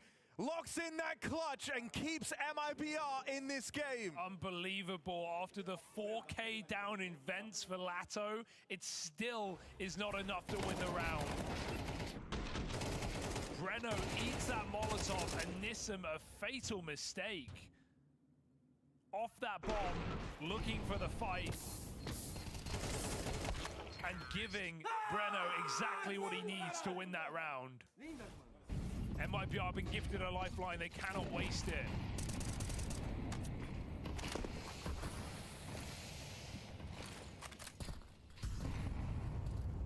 What a disastrous round to lose. Yeah, as far as that is concerned, he'd already done enough to win the game, right? 4 kills, he was 1 shy of the ace. You'd never feel like that round should be going against you, but a 1v3 from Breno, and it's fired him up. He's in with a double kill on the entry. There's his team in behind him. MIBR have found their second wind. Oh, if this after a 1v3 clutch, we go straight into a double entry from Breno to tie up this game at 10-all. This is really how MIBR just suddenly get activated off the back of that high impact clutch. And then string together some rounds after Legacy were looking to perform yet another upset here at the Dorna stage 2. And all those good graces from the clean rounds on this CT side don't matter anymore, right? It was going to be a grind for MIBR, but they've broken through the bank. They've broken through the money of Legacy. This late in the game, that is a big problem for this Legacy squad. This save is a requirement. These guns are what they have to hit with in that next round. Terrorists win. Too close to call right now, but MIBR certainly have pep in their step after a clutch into a rush. They've got the momentum. And Legacy, life on the line right now, have nothing to play with but those saved weapons. Cannot risk the economy here.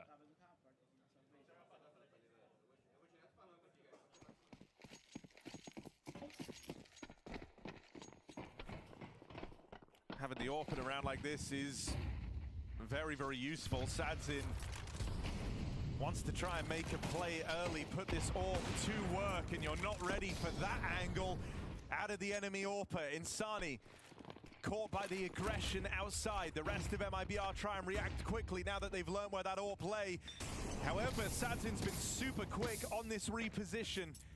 You hear someone tagging the molly like that, every bone in your body tells you that's an AWP looking for that next kill. And so MIBR slow their roll. Ooh, pick up as well. More guns for Lato with the game he's having. This could go very wrong for MIBR as they creep into the B-bomb site. Nissim and Dumao side, or crossfire rather, established. He can go through that smoke, through the left window that's already broken if he wants. Door getting open. There are 3 players on this B-bomb site right now. MIBR better watch out.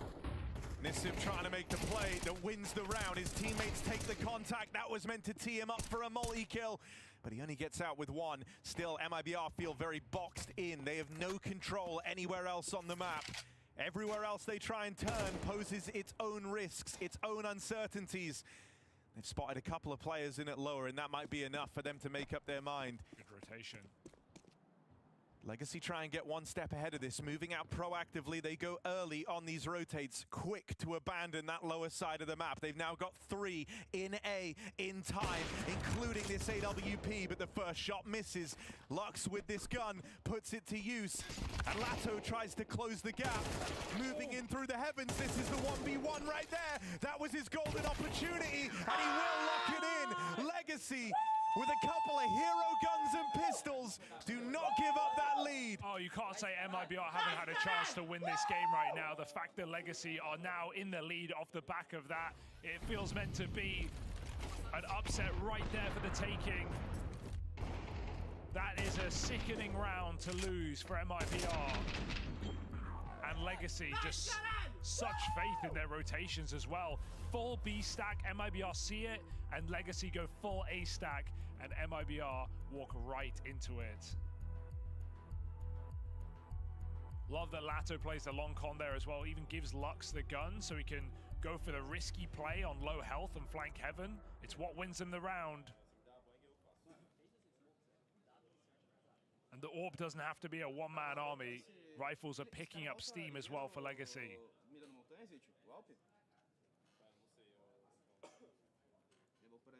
Both teams have just had horrendous money in this half. It has been so back and forth, and it's not going to get much better. MIBR, AWP, and a Deagle in the same round.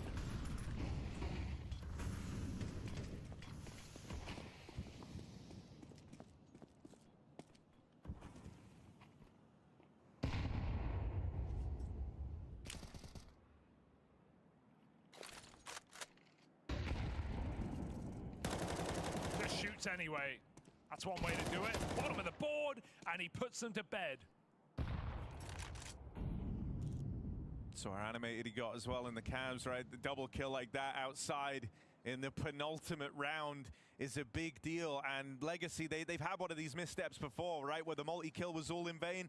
Ever since that point, they really don't want to repeat it. And so now they just tighten up. They play this 5-on-3. They know the pressure is on MIBR. Yeah, there's nowhere to go for MIBR. Even though B is an option, there's a player just getting information on that lower hallway. So MIBR have nowhere to go right now. Nowhere safe, nowhere guaranteed. And they know this player's still garage side, but they can't find him. Lux is crouched in. His round is over. He's just going to waste their time. Some of these crossfires out in the yard have been really good for Legacy as well, and I'm sure that's something MIBR have felt in a handful of these rounds, right? Even now, Nissim ready to play in tandem and lend a helping hand to Lux. If he needs it, that's the lineup. And now that the pressure comes in, Nissim should be ready to lend that helping hand. It's actually Sadzin up next.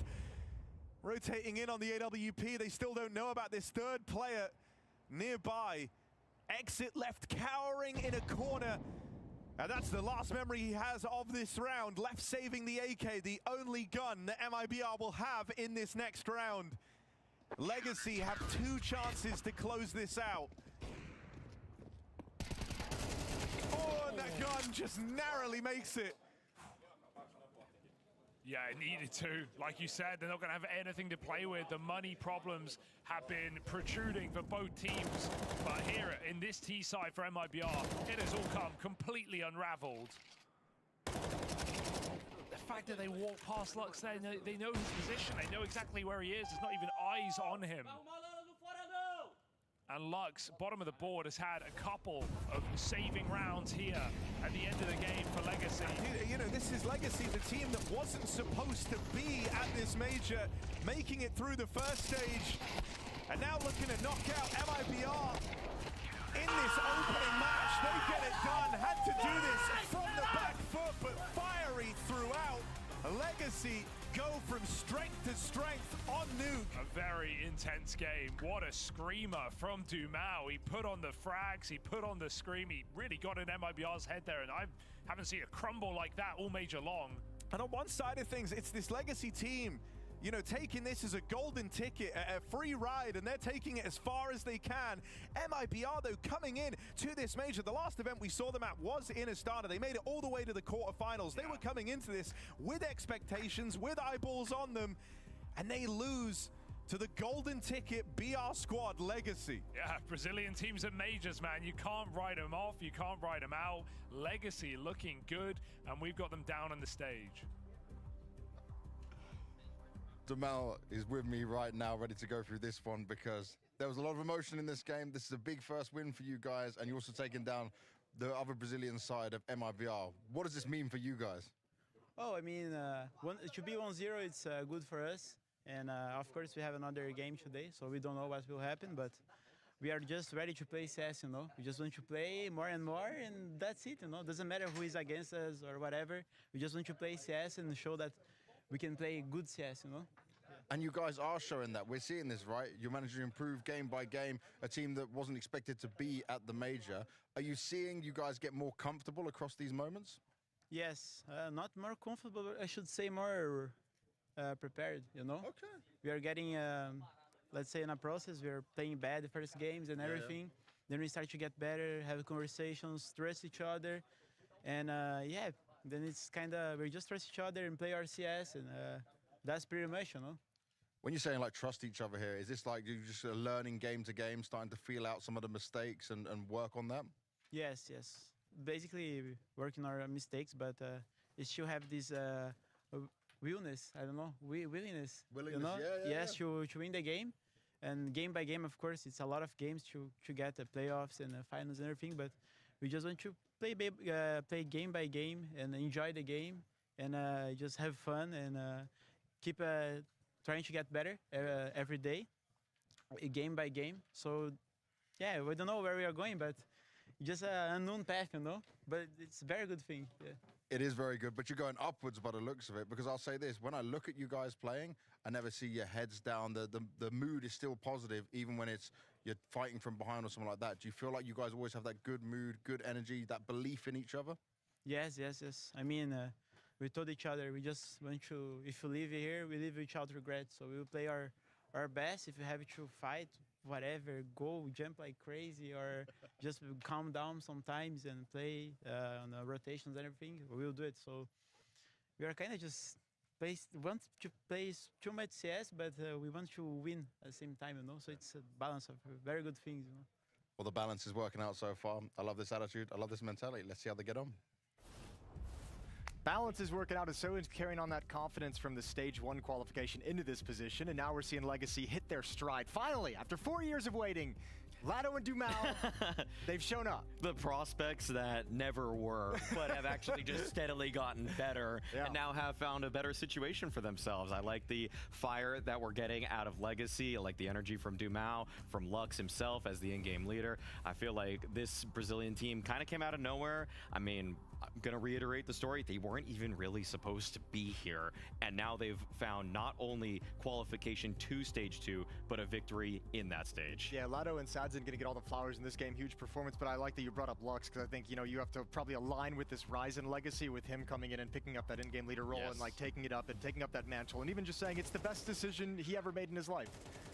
He's loving being an in-game leader right now. And I like that we're finally getting to hone in on Lado, because for such a long time in the Dumal-Lado brotherhood, we were always singing the praises of Dumal. Dumal was the higher rated player. He had more impact in terms of clutches, but Lado did a lot more of the dirty work, but he does have his pop-off moments. He does play off of teammates incredibly well. Sometimes, like this game, he's the one that's a little bit more set up, that he's playing off of people instead of people playing off of him, and you can see how he thrives in these mid-late round moments when he's given the option to play them out. And that is like a little bit of that trust like being rewarded, right? Like as Dumal says in that post-game interview, like we have to be able to trust each other, and I think that trust just gets built when you have that kind of a run in stage 1, and now that you have that trust, you get to see where it can take you. Where's the next step? How far can you go from here?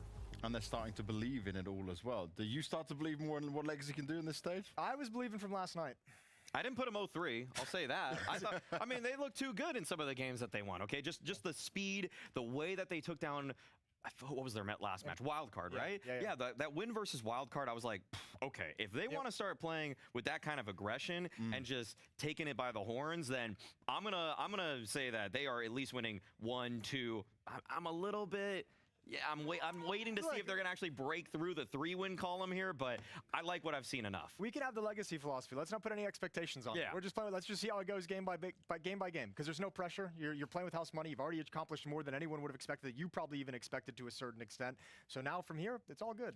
Well, I think this could be something that's working for him. Dumal told me off camera, he was like, I'm practicing mindfulness. I don't know what that is exactly, but that's what he's working on. That's usually what you say after you read a self-help book, and then you need to just be more present in the moment so that you don't ignore your significant other. It's like in relationship counseling a lot. So I don't know what he's gone through. Man, there's a lot of similarities between a relationship and a Counter-Strike team. Team relationship, you know, real relationships. It's all part of it. But for now, we're going to head to the B stream. It's Tyloo taking on M80. So enjoy some of this, and we'll come back to you afterwards. G! More util for the CTs though, and it's a fast move onto the inner halls. So it might just be a straight B pop that we'll see from M80 with this force buy. I think that would be really strong. Tyloo do have 2 on the B site right now for defense, so they have stuff for it, but quick clearance of that pop dog. And M80 realized that Tyloo are just playing this really passively. Unless they've pushed Ivy, they don't have info. Okay, grenade going over. Ouch. It's not the best way to get started, but it doesn't matter. It will come down to the entries, and they've certainly got that. Jamyoung blown up a bit. Good headshot from G, and also Mercury's going to get at least 1 kill there. Bomb being attempted in the back, and a lot of damage onto Attacker, but G's still tapping away here. He's landing some really good shots in the round so far. Triple on him, and Swisher, no teammates left. No more bullets either in the Galil, so he tries for the Tech 9 instead. It's a very expensive round, and another bomb plant, but Tyloo will pick it up. I think there is an interesting question here for M80 about whether or not you'd want to try and just do it again. Because with that much pressure and down into the 1v2 there, it's risky. They have a big lead right now. They could be compromising the lead by going for it, but at the same time, there's so much to win by crushing Tyloo early on. Yeah, it's interesting because Tyloo also didn't have the info, so it's actually really amazing that they mounted such a good defense. And you know, one of the reasons why I think that they weren't, even trying to play for info is because they know that a force buy is very likely what's on the other end, and so playing close into T main or playing aggressive on Ivy, I think that just feels too risky in a round like that. But that might be a difference though now from Tyloo. We'll see if they change it up. So they go for a bit of a half buy here on the T side, right? So not all in. I respect it. It gets some of the taste of doing the pressure, but you don't risk all the rounds, so I think that's reasonable. These early stage games at the major are some of the most impactful ones. If you go down to that, 0-1 or 0-2 bracket, it is not a good time. 2 rounds separating these teams. And Mercury going for a bit here. Once you get a CT player, just to remind people, once you get a CT player here, it's much easier to play 2 people on B and 3 on the A yard, because that one player is controlling so much. Yeah, and it's the kind of move that I was saying would be or could be a difference compared to the previous round. And now it's kind of difficult for M80 because unless they really clear that position, or actually it's been given up by Tyloo now, and instead they opt for a more passive play around Pop Dog with that boost. But they know that a push has to be coming at this point, like a rush has to be coming. See where these Molotovs go. They have a couple of them on the T side. One of them presumably, yeah, so that's for C connector. The other one on Rec. We'll see if they can find any pressure, because 30 seconds left here, and I think Tyloo know what's coming. Good couple of taps here. G keeping his cool. Pulls out the USP. Now backup is there. And Swisher hoping to do more damage. I think planting the bomb is a bit of a dream at this stage. It's very well handled. Only 1 casualty on the CT side here. Good defense. Yeah, and it's impressive, especially because we saw that hold already happen against rifles, full rifles, and util. So Tyloo actually looking really scary there, and M80 definitely need to test the outer bomb site as well, and possibly also the Ivy position if they have like defaults that includes action there. 1 round separating them. They're going for the half buy, so they have plenty of money in this round. Attacker both getting flashed and grenaded through that. Wait, How did he get there so quickly? That's really fast, yeah. I mean, he's taken a lot of damage, so must have gotten hit by some nades. What's he wearing to get there? I must just be confused. All right, they're just the regular boots. Thanks, production. I appreciate it. I was expecting rollerblades. I'm probably just confused. Either way. Oh, no, it was very quick that Mercury got there. Ran all the way. And it's actually caused a lot of delay too, because M80 realized it, but they're just going for it straight through the incendiary into the M4. Jamyang, again, you keep testing this B site, but it has been held time and again, third time in a row, bombed down on the ground in front of Jamyang and Tai Lu. They are in such a strong position now to just close this round out. M80, they want this B site, Anders, but it's just not going at all in any way their favor. Well, and previously, when they've tried it, they've had to deal with Tai Lu being quite far back, and this time it's right in front of them. So also probably a bit frustrating. You're hoping that with the rifles, if you could get down on the bomb side, you can take some better fights than you could with the pistols, but that's just obviously not going to be the case here. So a long save coming in. Can we go back and investigate? Did he get run boosted, Mercury?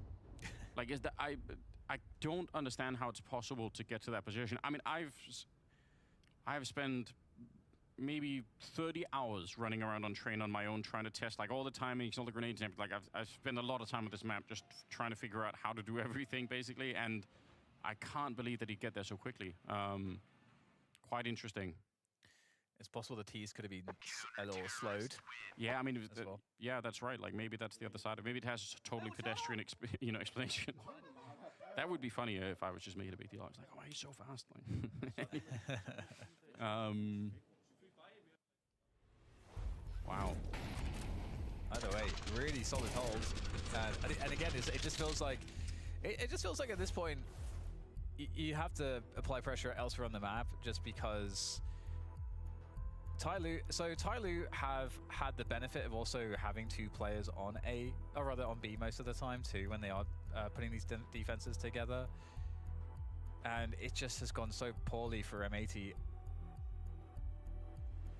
that you want to see M80 create an argument that, hey, we're going to press you elsewhere, and maybe we'll find a pick somewhere, and then create an argument for Tai Lu to not have two players on the B site when they finally want to hit it, and or come back to it later in the round or in this first half at least.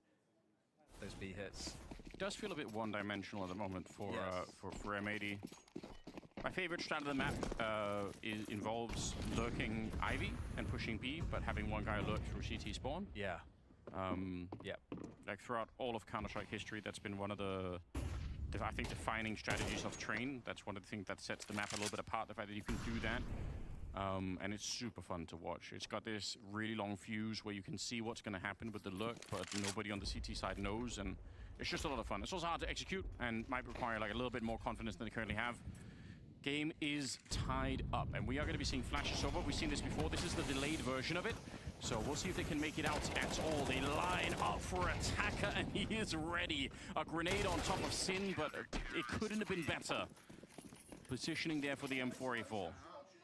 And right now, M80 looking underprepared on their T side, because we, like you say, what you mentioned, or use the word one-dimensional.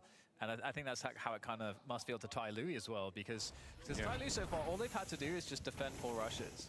That's kind of all they've really had to defend, and it's just different timings.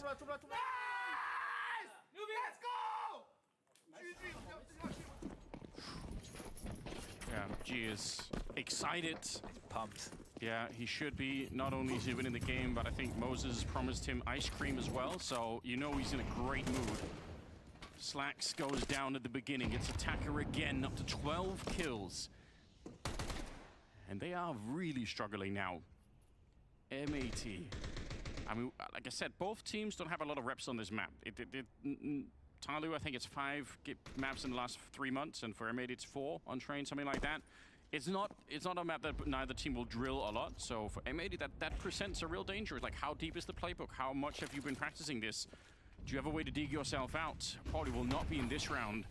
G lands a shot at range. And Mercury, a bit of a dance around the E-box. Lake. Doesn't really matter, but he does get shot in the back. Attacker with another triple. A couldn't agree more. It is interesting too because it felt like Tai Lu looked, somewhat one-dimensional with their T side as well. Just in the sense that it's very hard for them to also create openings for them to mid-rounds. And I think that's that's what we're seeing from M82, where they can't really create. I mean, firstly, it is hard on train to do that. It's one of the harder maps to do that. Yeah. You need some specialist players in a couple of different positions. I mean, there are people who are really good at attacking Yard on the T side. Like you throw them out and they play by the diagonal train, and they're just really good at finding those openings. But if you don't have one of those, yeah, you end up playing this slightly slower version of the game. A little bit of Ivy at least being looked at now. I think it's Swisher who's down there. Moja, though, playing for the pixels, just wanted to see if someone was there. They'll slow it down once again. Let's see what the plan ends up being. I think right now it's a default for M80, meaning they are just gathering information. They need to figure out who's where and what exactly is going on that CT side. They showed some presence towards Ivy, but feels as though Tyler are not concerned at all about it. Yeah. G holding pop, so that gets flashed off as well. So M80 still making it look like, hey, this could be anything right now. This could be B, this could be A. This position that attacker is in is so common, and it is still very hard to clear. It's interesting how difficult it could be. They have got a Molotov. If they throw it, though, they slow themselves down too, and it's not even guaranteed they get the kill on attacker.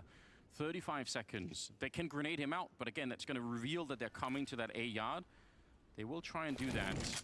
I don't hate it, but again, this is a big signal here. Attacker decides to sit inside the fire and fight to the death. It's Mercury on the other side. And again, look at how slow they are. They're all waiting behind their own Molotov with 20 seconds on the clock. Everyone knows what they're doing. Sin goes down next. Swisher to try and fight it back, but with only 13 seconds, it just almost can't be done. He needs to find the kills. Now, the bomb plant, I don't think it's going to be allowed for. They're right on top of it. Jamyong to get the shot off here. And Tyloo now very close to picking up the victory against M80. Yeah, this is a very demoralizing second half of train for M80. Tylee's so ready for it. I mean, Mercury, really good defense by Pop. Yep. The energy's crazy. That's what he does, you know. The battery, human battery. 11-8 for Tyloo as we look to see the AWP. G supported there on inner, and look at how pitiful the buy is here for M80. I mean, it's not a buy, half buy. Yeah, small investment. Don't hate it. Picked. Ivy's dead, Pop Dog's dead, it's all dead, Anders. That's kind of depressing, Dan. Yep. You're not wrong. More realist take here. They've won 0 rounds on the second half, which is not enough. Jamyong just aggressively holding this position. Brilliant, and CMA just making sure there's nothing they could have done here. I like it. Yeah, it's so good. It's running so much distraction there, and he obviously has a teammate that is undiscovered so far. Attacker could really cause problems. Another smoke. That's just so irritating. So irritating for M80. You're just forced to wait. You're forced to be in the queue. Jamyong, I love it. Why fight? There's so little to gain. They run down the ramp. Mercury gets the 1 kill that he needed, and attacker coming in to help out a little bit, lining him up. Tyloo have locked M80 out of the second half. They're giving him nothing really to work with here. And the playbook just doesn't look deep enough either for, unfortunately, for the NA side. It really doesn't. I mean, that's, the criticism befell Tyloo on the first half as well in that respect. M80 looks really good on their CT side, but just yet devoid of answers on the second half. One more chance, potentially, to find something that could be successful. Slacks on the AWP, full buy, of course, for M80. Playing against the loss now. Very fast down Pop. Yeah, they wanted to do it again. They had the player ready in T-spawn to throw the flashes and everything, but now they've been slowed down. Counter flashes coming out. Is there going to be a swing behind an attacker that's so blind on the other side? Big kill, but he doesn't realize there's a second player that's going to be locking up, and they line up. It's a great spray down for Rek, trying to keep this alive. Second half has been unforgiving for MAT, but now at least they're at a 2v3. G will find a kill. Jamyoung, bullet to the face, and still a minute on the clock here in the 2v2. Whoa, Sin, what a round. The double orbs getting toppled there. The double orbs looks really oppressive too for them to go into, but like a great way to just keep themselves alive into this one with the shock and all plays. But again, after we settle down from the high emotions there, the high energy, we are left, Anders, with the reality that that's the only success MAD really had, and it's just again off of a rush. The double kill there for Rek is based off of a decision that he makes early on to not help his teammates that's flashed. He's probably flashed himself, but he could have, been tempted to say, oh, and I'll try and swing both together and see if we get the spray down. The fact that he doesn't do that, he essentially baits his teammate, but sets it into a double kill. And as Yanko once said, it's a fine line between, baiting and teamwork. So nicely played, I would say, to just leave it alone for a minute, come back, and then get the double instead. Super well played. Very well played indeed. Still a few more chances for Ty Lu, though, of course. See Sin finishing off the double orb. That's the first round of the second half. Look at how much money they have. 10K on Jamyoung. The rest are a little bit more poor, but still, it means they can buy for a while here, Ty Lu, and they just need one bit of success. Flash around the corner. There's attacker to set it up, but a good swing in return. As Lake has taken him down, 4 versus 4, with absolutely everything on the line here. MAT, one of the few NA teams left in the tournament. They need to represent, they need a bit of an early victory here. Stage 2, and it's the first day. MAT, it's a double-edged sword to like wait out the smokes. You kind of need to, but at the same time, then the deeper lines will be available. And G is on that AWP after all. But look how close Mercury has crept up behind that smoke previously, thrown defensively between E-Box and Pop. And there he's going to find one unsuspecting Slacks. Now who's going to trade this? Is there anyone to trade this? Nobody. And Mosia up on the side in the meantime finds the edge of Swisher. Yes, disastrous. They're all here. Nice shot from Rek. I can't believe they're back into a 2v2. All of Ty Lu were here. There was nobody at the B-bomb side. They had a 4-man setup at A in a 4v4. So Ty Lu, the fact that it's not a 1 round already is kind of shocking. Jamyoung's trying to see if he can sneak on out. All right, realizing the bomb is planted back there. He's got an incendiary. HE around the corner into the swing. Lake able to find the headshot, but this grenade on Jamyoung is still huge. We'll see if he can find a way to throw it. There it goes into the corner. And Lake's got to be careful, but he's just on the other side of it, barely touching it. HE on top, that'll surely get him. No, he's down to 8. How does he live through that? Going for the defuse, a full 5 seconds. He's not going to come off it either. Gets the headshot on Lake, and now he's ready. He gets another one onto Jamyoung. An absurd clutch with 12 health, and a defuse kit sends them to a victory. Well played, Ty Lu. M80 looking really good on the first half, but it just wasn't enough. Flat on the second, and with that, it's time for a break. We'll be back with more Counter-Strike. Oh, well, wait. Before we go to a break, Dan, we're not ready yet. Oh, we're not ready yet. We are going to get to the interview before we get there, but we're going to see a couple of fist bumps here. Respectful, I like it. Hard-fought game. It was so good in the first half for M80. 8 rounds they managed to steal away, but the second half, you could see that the T side was lacking in some of the ideas. They just didn't have the right feel for it, I think, unfortunately. And Ty Lu, in spite of a slow start, they just seemed like they didn't hurt them at all. Yeah. They were ready regardless, so pretty impressive stuff. And it's interesting too, because Ty Lu themselves didn't have much of a better first half. True. On the T side. So both teams had rough T sides, but really nice CT sides on this map, which isn't unusual if it's a map like Train where you don't play it too often. But with that said, now finally we have the interview ready to go. Ty Lu start off strong here on Train with the opening win, and they managed to get it over M80. I know you said Sin is your friend. Yeah. Is it sad? Does it hurt you to win? Oh, gee. Oi! Brother! Brother! Brother! Brother!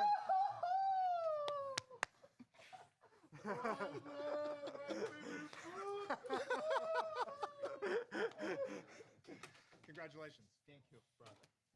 Enjoy that. Look. Yep. Oh. Yeah! Thank you very much. Oh, yep, straight in. Nice. Number one. Number one. All you need is a Counter-Strike win. Jimmy is very happy with his ice cream. This is all you want, yeah? Good. Favorite food in the world. Favorite. Best. Number one. Ice cream is look like food. The food of Zaiwu. Ah, the food of Zaiwu is ice cream. I just learned something as well. So obviously Zaiwu needs some ice cream as well. But I'm more like Monesi, you know. You're more like Monesi. You're going to share it with Monesi? Give ice cream to Monesi? Yeah, of course. I love Monesi. Oh, we all love Monesi, and we all love G. What a guy. Turns out China is number one when it comes to the head-to-head between them and America. Tyloo taking down M80 and G. I mean, dude, this guy is just a bundle of joy. I cannot get over it. I know, I can't get over it. Absolutely incredible. Yeah, man, but like the multi-kills down the stretch from Tyloo were insane in this game. I don't know if that's unreal. I don't know if it's more of an indictment of M80 maybe towards the end falling flat. Okay, sure. Yeah, it is. I tried. I mean, every time they tried to get out of Pop right there, it was Mercury or Jamyoung. Jamyoung triple stuffing kill. them. Yeah, Pop, it's the Mercury double kill. I know. It's unbelievable. Attacker was in the right rotations every single time. I feel like M80, they did a decent job in some of the rounds actually using utility to take some space, but every time they did that, Tyloo was just like, oh, okay, well now you're spelling out to us exactly where you're going. Yeah. And then all of their players were in the perfect positions. And I will say also on the other side, like M80, it almost feels like they overlooked so many spots so frequently. Like the amount of times Mercury was just kind of against the Pop wall, and then he gets a multi-kill. That felt unforgivable after the second time. I feel like they tried to force some things at the end, or like when they felt the game slipping away. I think there was like a little bit of a panic of being like, okay, we have to win a round like right now, immediately in this moment, like executing through smoke at lower ramp into Jamyoung's triple, trying to kind of swing out through smoke through Pop Dog. I think there was just a couple situations where they felt like they had to go faster and more aggressive than perhaps they needed to. Even that being said, though, some of those rounds towards the end came down like very late. Like the early round got smashed so hard that it took them so long to find a reason to get back into it. Tyloo just played that great. And Tyloo looked good on train, you know? Rotating very well, playing off each other at the same time. I never did. I think I'd be fed the ice cream. I thought you were going to get the ice cream. I did too. Oh, you got it as well? No, I thought I was going to. Yeah. Okay. He just didn't expect you to keep your promise and bring him ice cream. I have to ask though, James, how does it feel that you took a bite of the ice cream and then G just took a bite from the same spoon? You know, he wanted to take some of my aura, and that's how he was doing it. In his next game, if he performs really well, he owes this to Jason, by the way. Are you not a spoon sharer when it comes to ice cream? Generally, if I was eating ice cream, would you be comfortable taking the spoon? No. I would from you. With significant others, You're clean. You're clean. Thank you. Do you do that with your dog? About you. Yeah. Yeah, I do the same. Yeah. That's very American. That's all I got. That's very American. I don't really want to expand on it. I'm not gonna say what that makes you. But Yeah. You just love your dog. You just love your dog. We have to all love our animals. It's important. Not sure where this one's going. No, this one's ran its course, I think. Actually, if I had to say so myself. We all gotta love our animals. Do you know what might have run the course here? It's the Pick'ems, where M80 said they were like, oh yeah, we're not 0-3, we can do this, because they did have the game. They had a good start, more than enough to make that work. This is not a positive sign. That T side was incredibly flat, unfortunately. I would boil it down to a couple things. One is that there were some nerves when they were trying to clear out those bomb sites, and they leapt before they looked, and that's always going to do you in. On top of that, just spacing in general. I feel like Mercury shouldn't be getting so many multi-kills, guarding the same position in the same way multiple times in a row. Yeah, no, I think M80, they are, for me, one of the favorites to go 0-3. I know that sounds kind of backwards, but in terms of it, I mean, I put them 0-3 myself. I want to see them upend those expectations, but they've had a really tough season, even though they have arrived here in stage 2. Yeah, there's nothing, they're kind of like some of the other NA teams where it's just like, who knows, because the season was so bad, and while we want to talk about the positives, it's just we haven't seen them in long enough, and we're not seeing them here yet. You know, it's only been one game. There's plenty of time for recovery. It was, but I felt like this was a golden opportunity for M80 to grab some legs now you're of it. kind of at the mercy of the draw, and you're also at the mercy of, is this a bad day one, or was that a bad map? Hopefully just a bad map if you are an M80 fan, if you are It's really been a bad season. So let's try to just find a little bit of solace here in the very final event before the player break. Yeah, before things could possibly change after that. But you know what is changing? Our matchups, because we're going into round 2. So let's have a look back at the bracket and see where we're at so far today. I just want to start before we get into what's happening on the next set of games, guys. What was your favorite matchup of the day so far? I mean, it's going to sound crazy considering the scoreline, but FaZe Heroic was a very fun game to watch. It was entertaining. It was one of the most entertaining blowouts you'll ever see in Counter-Strike. Yes. I was really glad to see Furia kind of righting the wrongs of Dallas and looking dominant versus LinVision. I never really, after round 6, I don't think that ever was really close. So for Molodoy to pop off, Yakindar to pop off, even though he's popping into his monitor, all of that is always going to make me happy. And I mean, we'd be remiss if we didn't bring up Falcon's Bait. It was on the B stream, so we didn't cover it, so I didn't watch it as closely as I would have liked to, but having the upset of Bait taking down Falcons, and now you put the pressure on Falcons, who already have the pressure of being expected to be like the best team to take down Vitality. Yeah. Who already have the pressure of having the number 2 player in the world on the team, whatever you want to consider Nico, number 1 rifler, number 2 rifler in the world. You've got all these pieces that should be performing well. Now you're sitting at 0-1, and if that's a bad day, pressure escalates going into the series. Yeah, it only gets harder from here for every single one of the teams. Let's take a look at the matchups in some more detail though, so you guys can see how it's going to be split up in here. This is a nice and easy one to see. Look over here. Straight away, right? Furia Pain. That's a Brazilian matchup in there. Maybe it doesn't get harder for Falcons. They're against LinVision for their second game. I feel like they're going to take care of business there. If they don't, ring the alarm bells, but I feel like I'm still keeping mine under wraps. Yeah, no, if LinVision somehow upset Falcons in that game, that is kind of your oh shit moment. Like, this is the problem. FaZe Tyloo, FaZe looking today, Tyloo might not be having a great time, might not be an ice cream delivery to G at the end of that one. That's going to be tough. No, you give him another ice cream for G. sadness. Respect Jam Young. Okay, so just it's kind of like, you know, win or lose, we bing chillin'. Yeah. Exactly. Every single time. Well done. Well done. Thank you. Well played. Yeah, I do my best. That Bait VP game, that could get interesting. Because VP looked fantastic, right? But just in terms of style, how those two play, that could be nice. I feel like Electronic's going to bully MPL once again, as he did on Navi. Oh. I feel like VP came out in a way you that remember me? I feel like I put Bait making it through. I put VP also making it through, but the way that VP worked in map 1 there was like, okay, this is a different team than we even saw at the last event. So they've clearly worked on things. Electronics worked on his mood. I bet MPL would rather play with him now as he's calmed down a little bit. You know how you mentioned that VP is that team where whenever you start to lose faith, they pop off and show you some good performance? Yeah. I think they're also the team that once they show you a good performance and you start believing, they drop off. So what's your confidence level in that VP repeating the performance? Yeah, the most bipolar roster, I would say. Yeah, exactly. I mean, it's ups and downs with them all the time. But if we get that VP, that should be a great game against Bait. Oh, yeah. But the other side of this is, you said about like MPL having to struggle with going up against Electronic again. MPL is going to be like, I got a point to prove. Yes. Yeah, I'm going to show you it's a grudge match. Yeah, you see? Yeah, exactly. Well, hopefully. I don't know if that's his mentality. You might. I haven't spoken to him. Is that his mentality? I think he'll have a bit of spice to it. Yeah, we will find out. James knows what's going on. He's on the Telegram group, okay? He's reading what's going on in Eastern Europe. He's got his finger on the pulse. I do live on that Telegram lifestyle. But for now, while I go and find out all these details across Telegram and all the other socials, you guys will join an extended break as we get ready for the next round of games. You won't want to miss it. The Austin Major is here.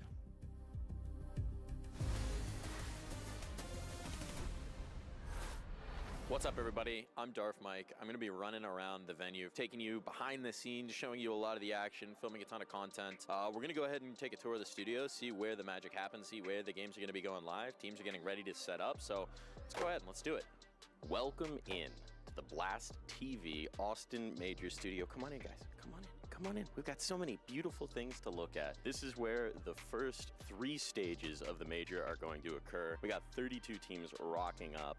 It's in this studio where everything begins, where we first learn to respect underdog. This is the mix zone. This is where the press will be after the games to catch players as they come off, get their interviews, get their snippet, give you guys a little insight. But here, as we come around the corner, this is where the magic happens. We've got 8 setups. Top of the line Alienware monitors, blacklight chairs, desks, everything you could possibly want to achieve your absolute best as a player. But these setups, we've got 8 of them, and that means that one set of teams can be setting up while the other set of teams is playing, so that we don't have any elongated breaks if everything works as planned. Knock on. That's not wood. but it'll be good enough. So with these 32 teams coming in, there's a lot of rookies. With the expansion of the major, there's a lot of new faces, a lot of fresh faces coming through. And while the setups do a great job of allowing you to adjust, to tweak, to raise your level, to lower your chair, to do everything you could need to make yourself as comfortable as possible, let's be real. We all know what's on the line. We all know the stakes. It's never going to be as easy as when you're playing at home. We're coming down to the end of the row, and here's where the broadcast magic happens. They don't let me touch the cameras anymore, not since the incident. So we'll leave that alone. I move on in here to the jib. This is my favorite toy. This is how we get all the beautiful sweeping shots. It goes in, it goes out. Every time you see a dope crowd shot, it's thanks to one of these. But again, not since the incident. Welcome in to the desk here at the Blast TV Austin Major, where we have created this marvel of carbon fiber and electronics to bring you the absolute peak of analytical experience here at the Blast TV Austin Major. We have the beautiful Austin skyline on the LED wall behind me. They can change that to anything that they want. They got so much power here. And in between the games, in between the matches, they're going to be breaking down the information. They're going to be bringing you the highlights. They're going to be updating you on the storyline, keeping you abreast of the situation. And it's from this desk that our analysts can peer all the way down the room at those far setups so they can see the hype moments and maybe critique a player's posture. And if you're wondering why I'm so brilliant and beautiful and tall like these giant skyscrapers behind me, well, we got a little bit of secret. If you look down, this is just a little bit of a box there. That's a lower tech solution. But you know, sometimes everybody needs a bit of a lift. In a minute here, this hall is going to fill back up with players, and the games will commence. The screams of triumph, the cries of agony, the noises of defeat, those are all going to ring through the halls of this studio. So without further ado, let the games begin.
hear that you are up for renewal when it comes to our membership. And so I've dusted off your portfolio, and I would like you to give me your thoughts on what I consider to be one of the finest of Counter-Strike's cultural moments.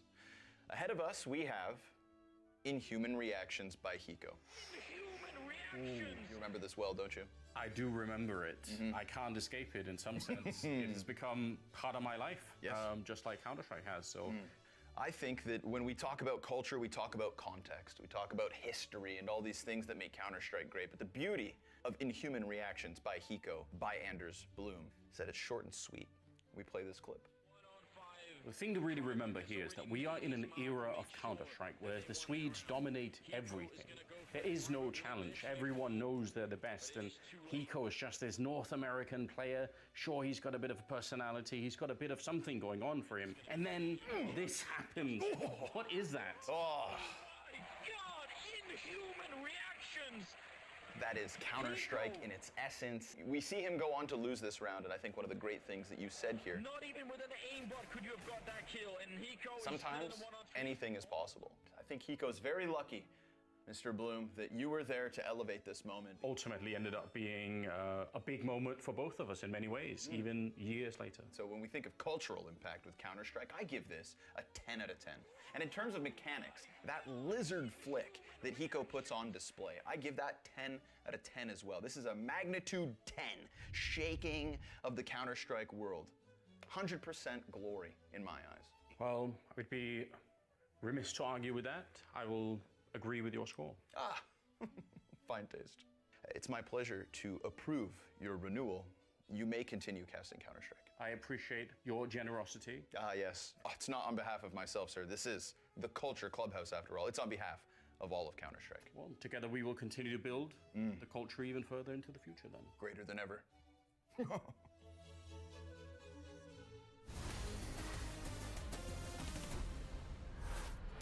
Stage 2, day 1, and we are ready to be diving into round number 2 here at the Blast TV Austin Major. By we, I mean myself, Rose Spears, Dupree, and Pimp, guiding you on through the second round of best of ones going down today. Gentlemen, we had some speedy affairs going on earlier, right? Yeah, it's been quite a fast day, and also a day or start to stage 2 with a couple of surprises. You know, I think. Yeah, we'll dive into it, Peter, but a couple of the games in the beginning didn't really go the way we would have expected them to. No, it was very one-sided, and we've just got to a point now. I woke up today and was extremely sad, not sad, but excited coming into stage 2. I think we've seen a lot of good things in stage 1, but coming to stage 2, been really excited. And there's a good reason why we're so excited as we look on forward to those 8 teams that are joining us, joining the fray for stage 2. Headlined, of course, by the Falcons and FaZe. We'll get on to those respective signs in a minute. But 3D Max VP as well joining us. A hell of a lot of Brazilian Counter-Strike going down there. And then the sole North American entire hope remaining. Of course, there's a couple of Germans on the lineup. But you know, they really are clutching at straws right now, Jacob, because yesterday wasn't a good day for NA. No, it was not, you know, and let's be completely honest, I think M80 will probably only be here for a day or 2 more as well. So NA so far during this major haven't had a good time, and that brings us to stage 3 next week when Liquid joins the mix. I think that's the only real hope that NA has left. They're really clinging on to whatever's remaining. Yeah, Leash. That's, yeah, obviously a big name. Let's check in with the stage 2 bracket as well, because obviously we had the round 1 matches going down just earlier. That leaves us with our 1-0 and 0-1 matchups. We say it time and time again, Dupree, but the fact that we're starting off with these best of ones, you need to be having that quick start because, you know, you blink and you could be 0-2 by the end of the day. I think most teams came out the way they wanted to. I think that obviously Falcons was the one that was the most difficult one, and I think now that they find themselves in the 0-1 bracket, it's going to be difficult for them. Apart from that, I don't think we saw like too many surprises. I think the last game between M80 and Tyloo was probably the one that got maybe a little bit like closer, but overall I feel like that the teams that they needed to win, they got on top as well. It's kind of a couple of cool matchups, to be completely honest. Obviously, we're going to cover on the A stream. The B stream is running simultaneously. Keep 2 screens open at the same time. Furia versus Pain, Brazilian domestic derby right there. One of those 2 teams will go 2-0 and put themselves in a prime position.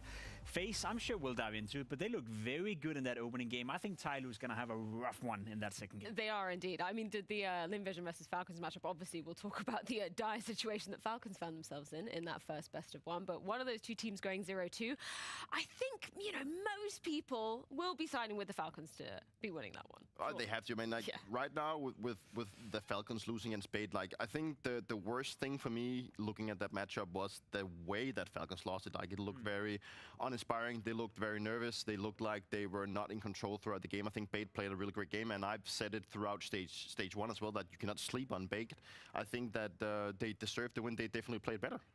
Yeah, no doubt about that. I think Bait had a great showing that opening game. I think Falcons was watching the game. Monisy never got off to it. I think he had an AWP a total of 0 times in the first half as well. So in terms of the money management in that regard, that wasn't pretty, but we'll dive more into that later. The last game of the day on the A stream side of things, that will be MIBR versus Nemiga, which brings us on to our rookie conversation that we were talking so much about during stage one, because for Nemiga, they're all incredibly new to the situation, right? That's one of the bright things coming out of stage one. Nemiga, you know, a team that had, like, were full of rookies, like all 5 players and the coach were rookies coming into this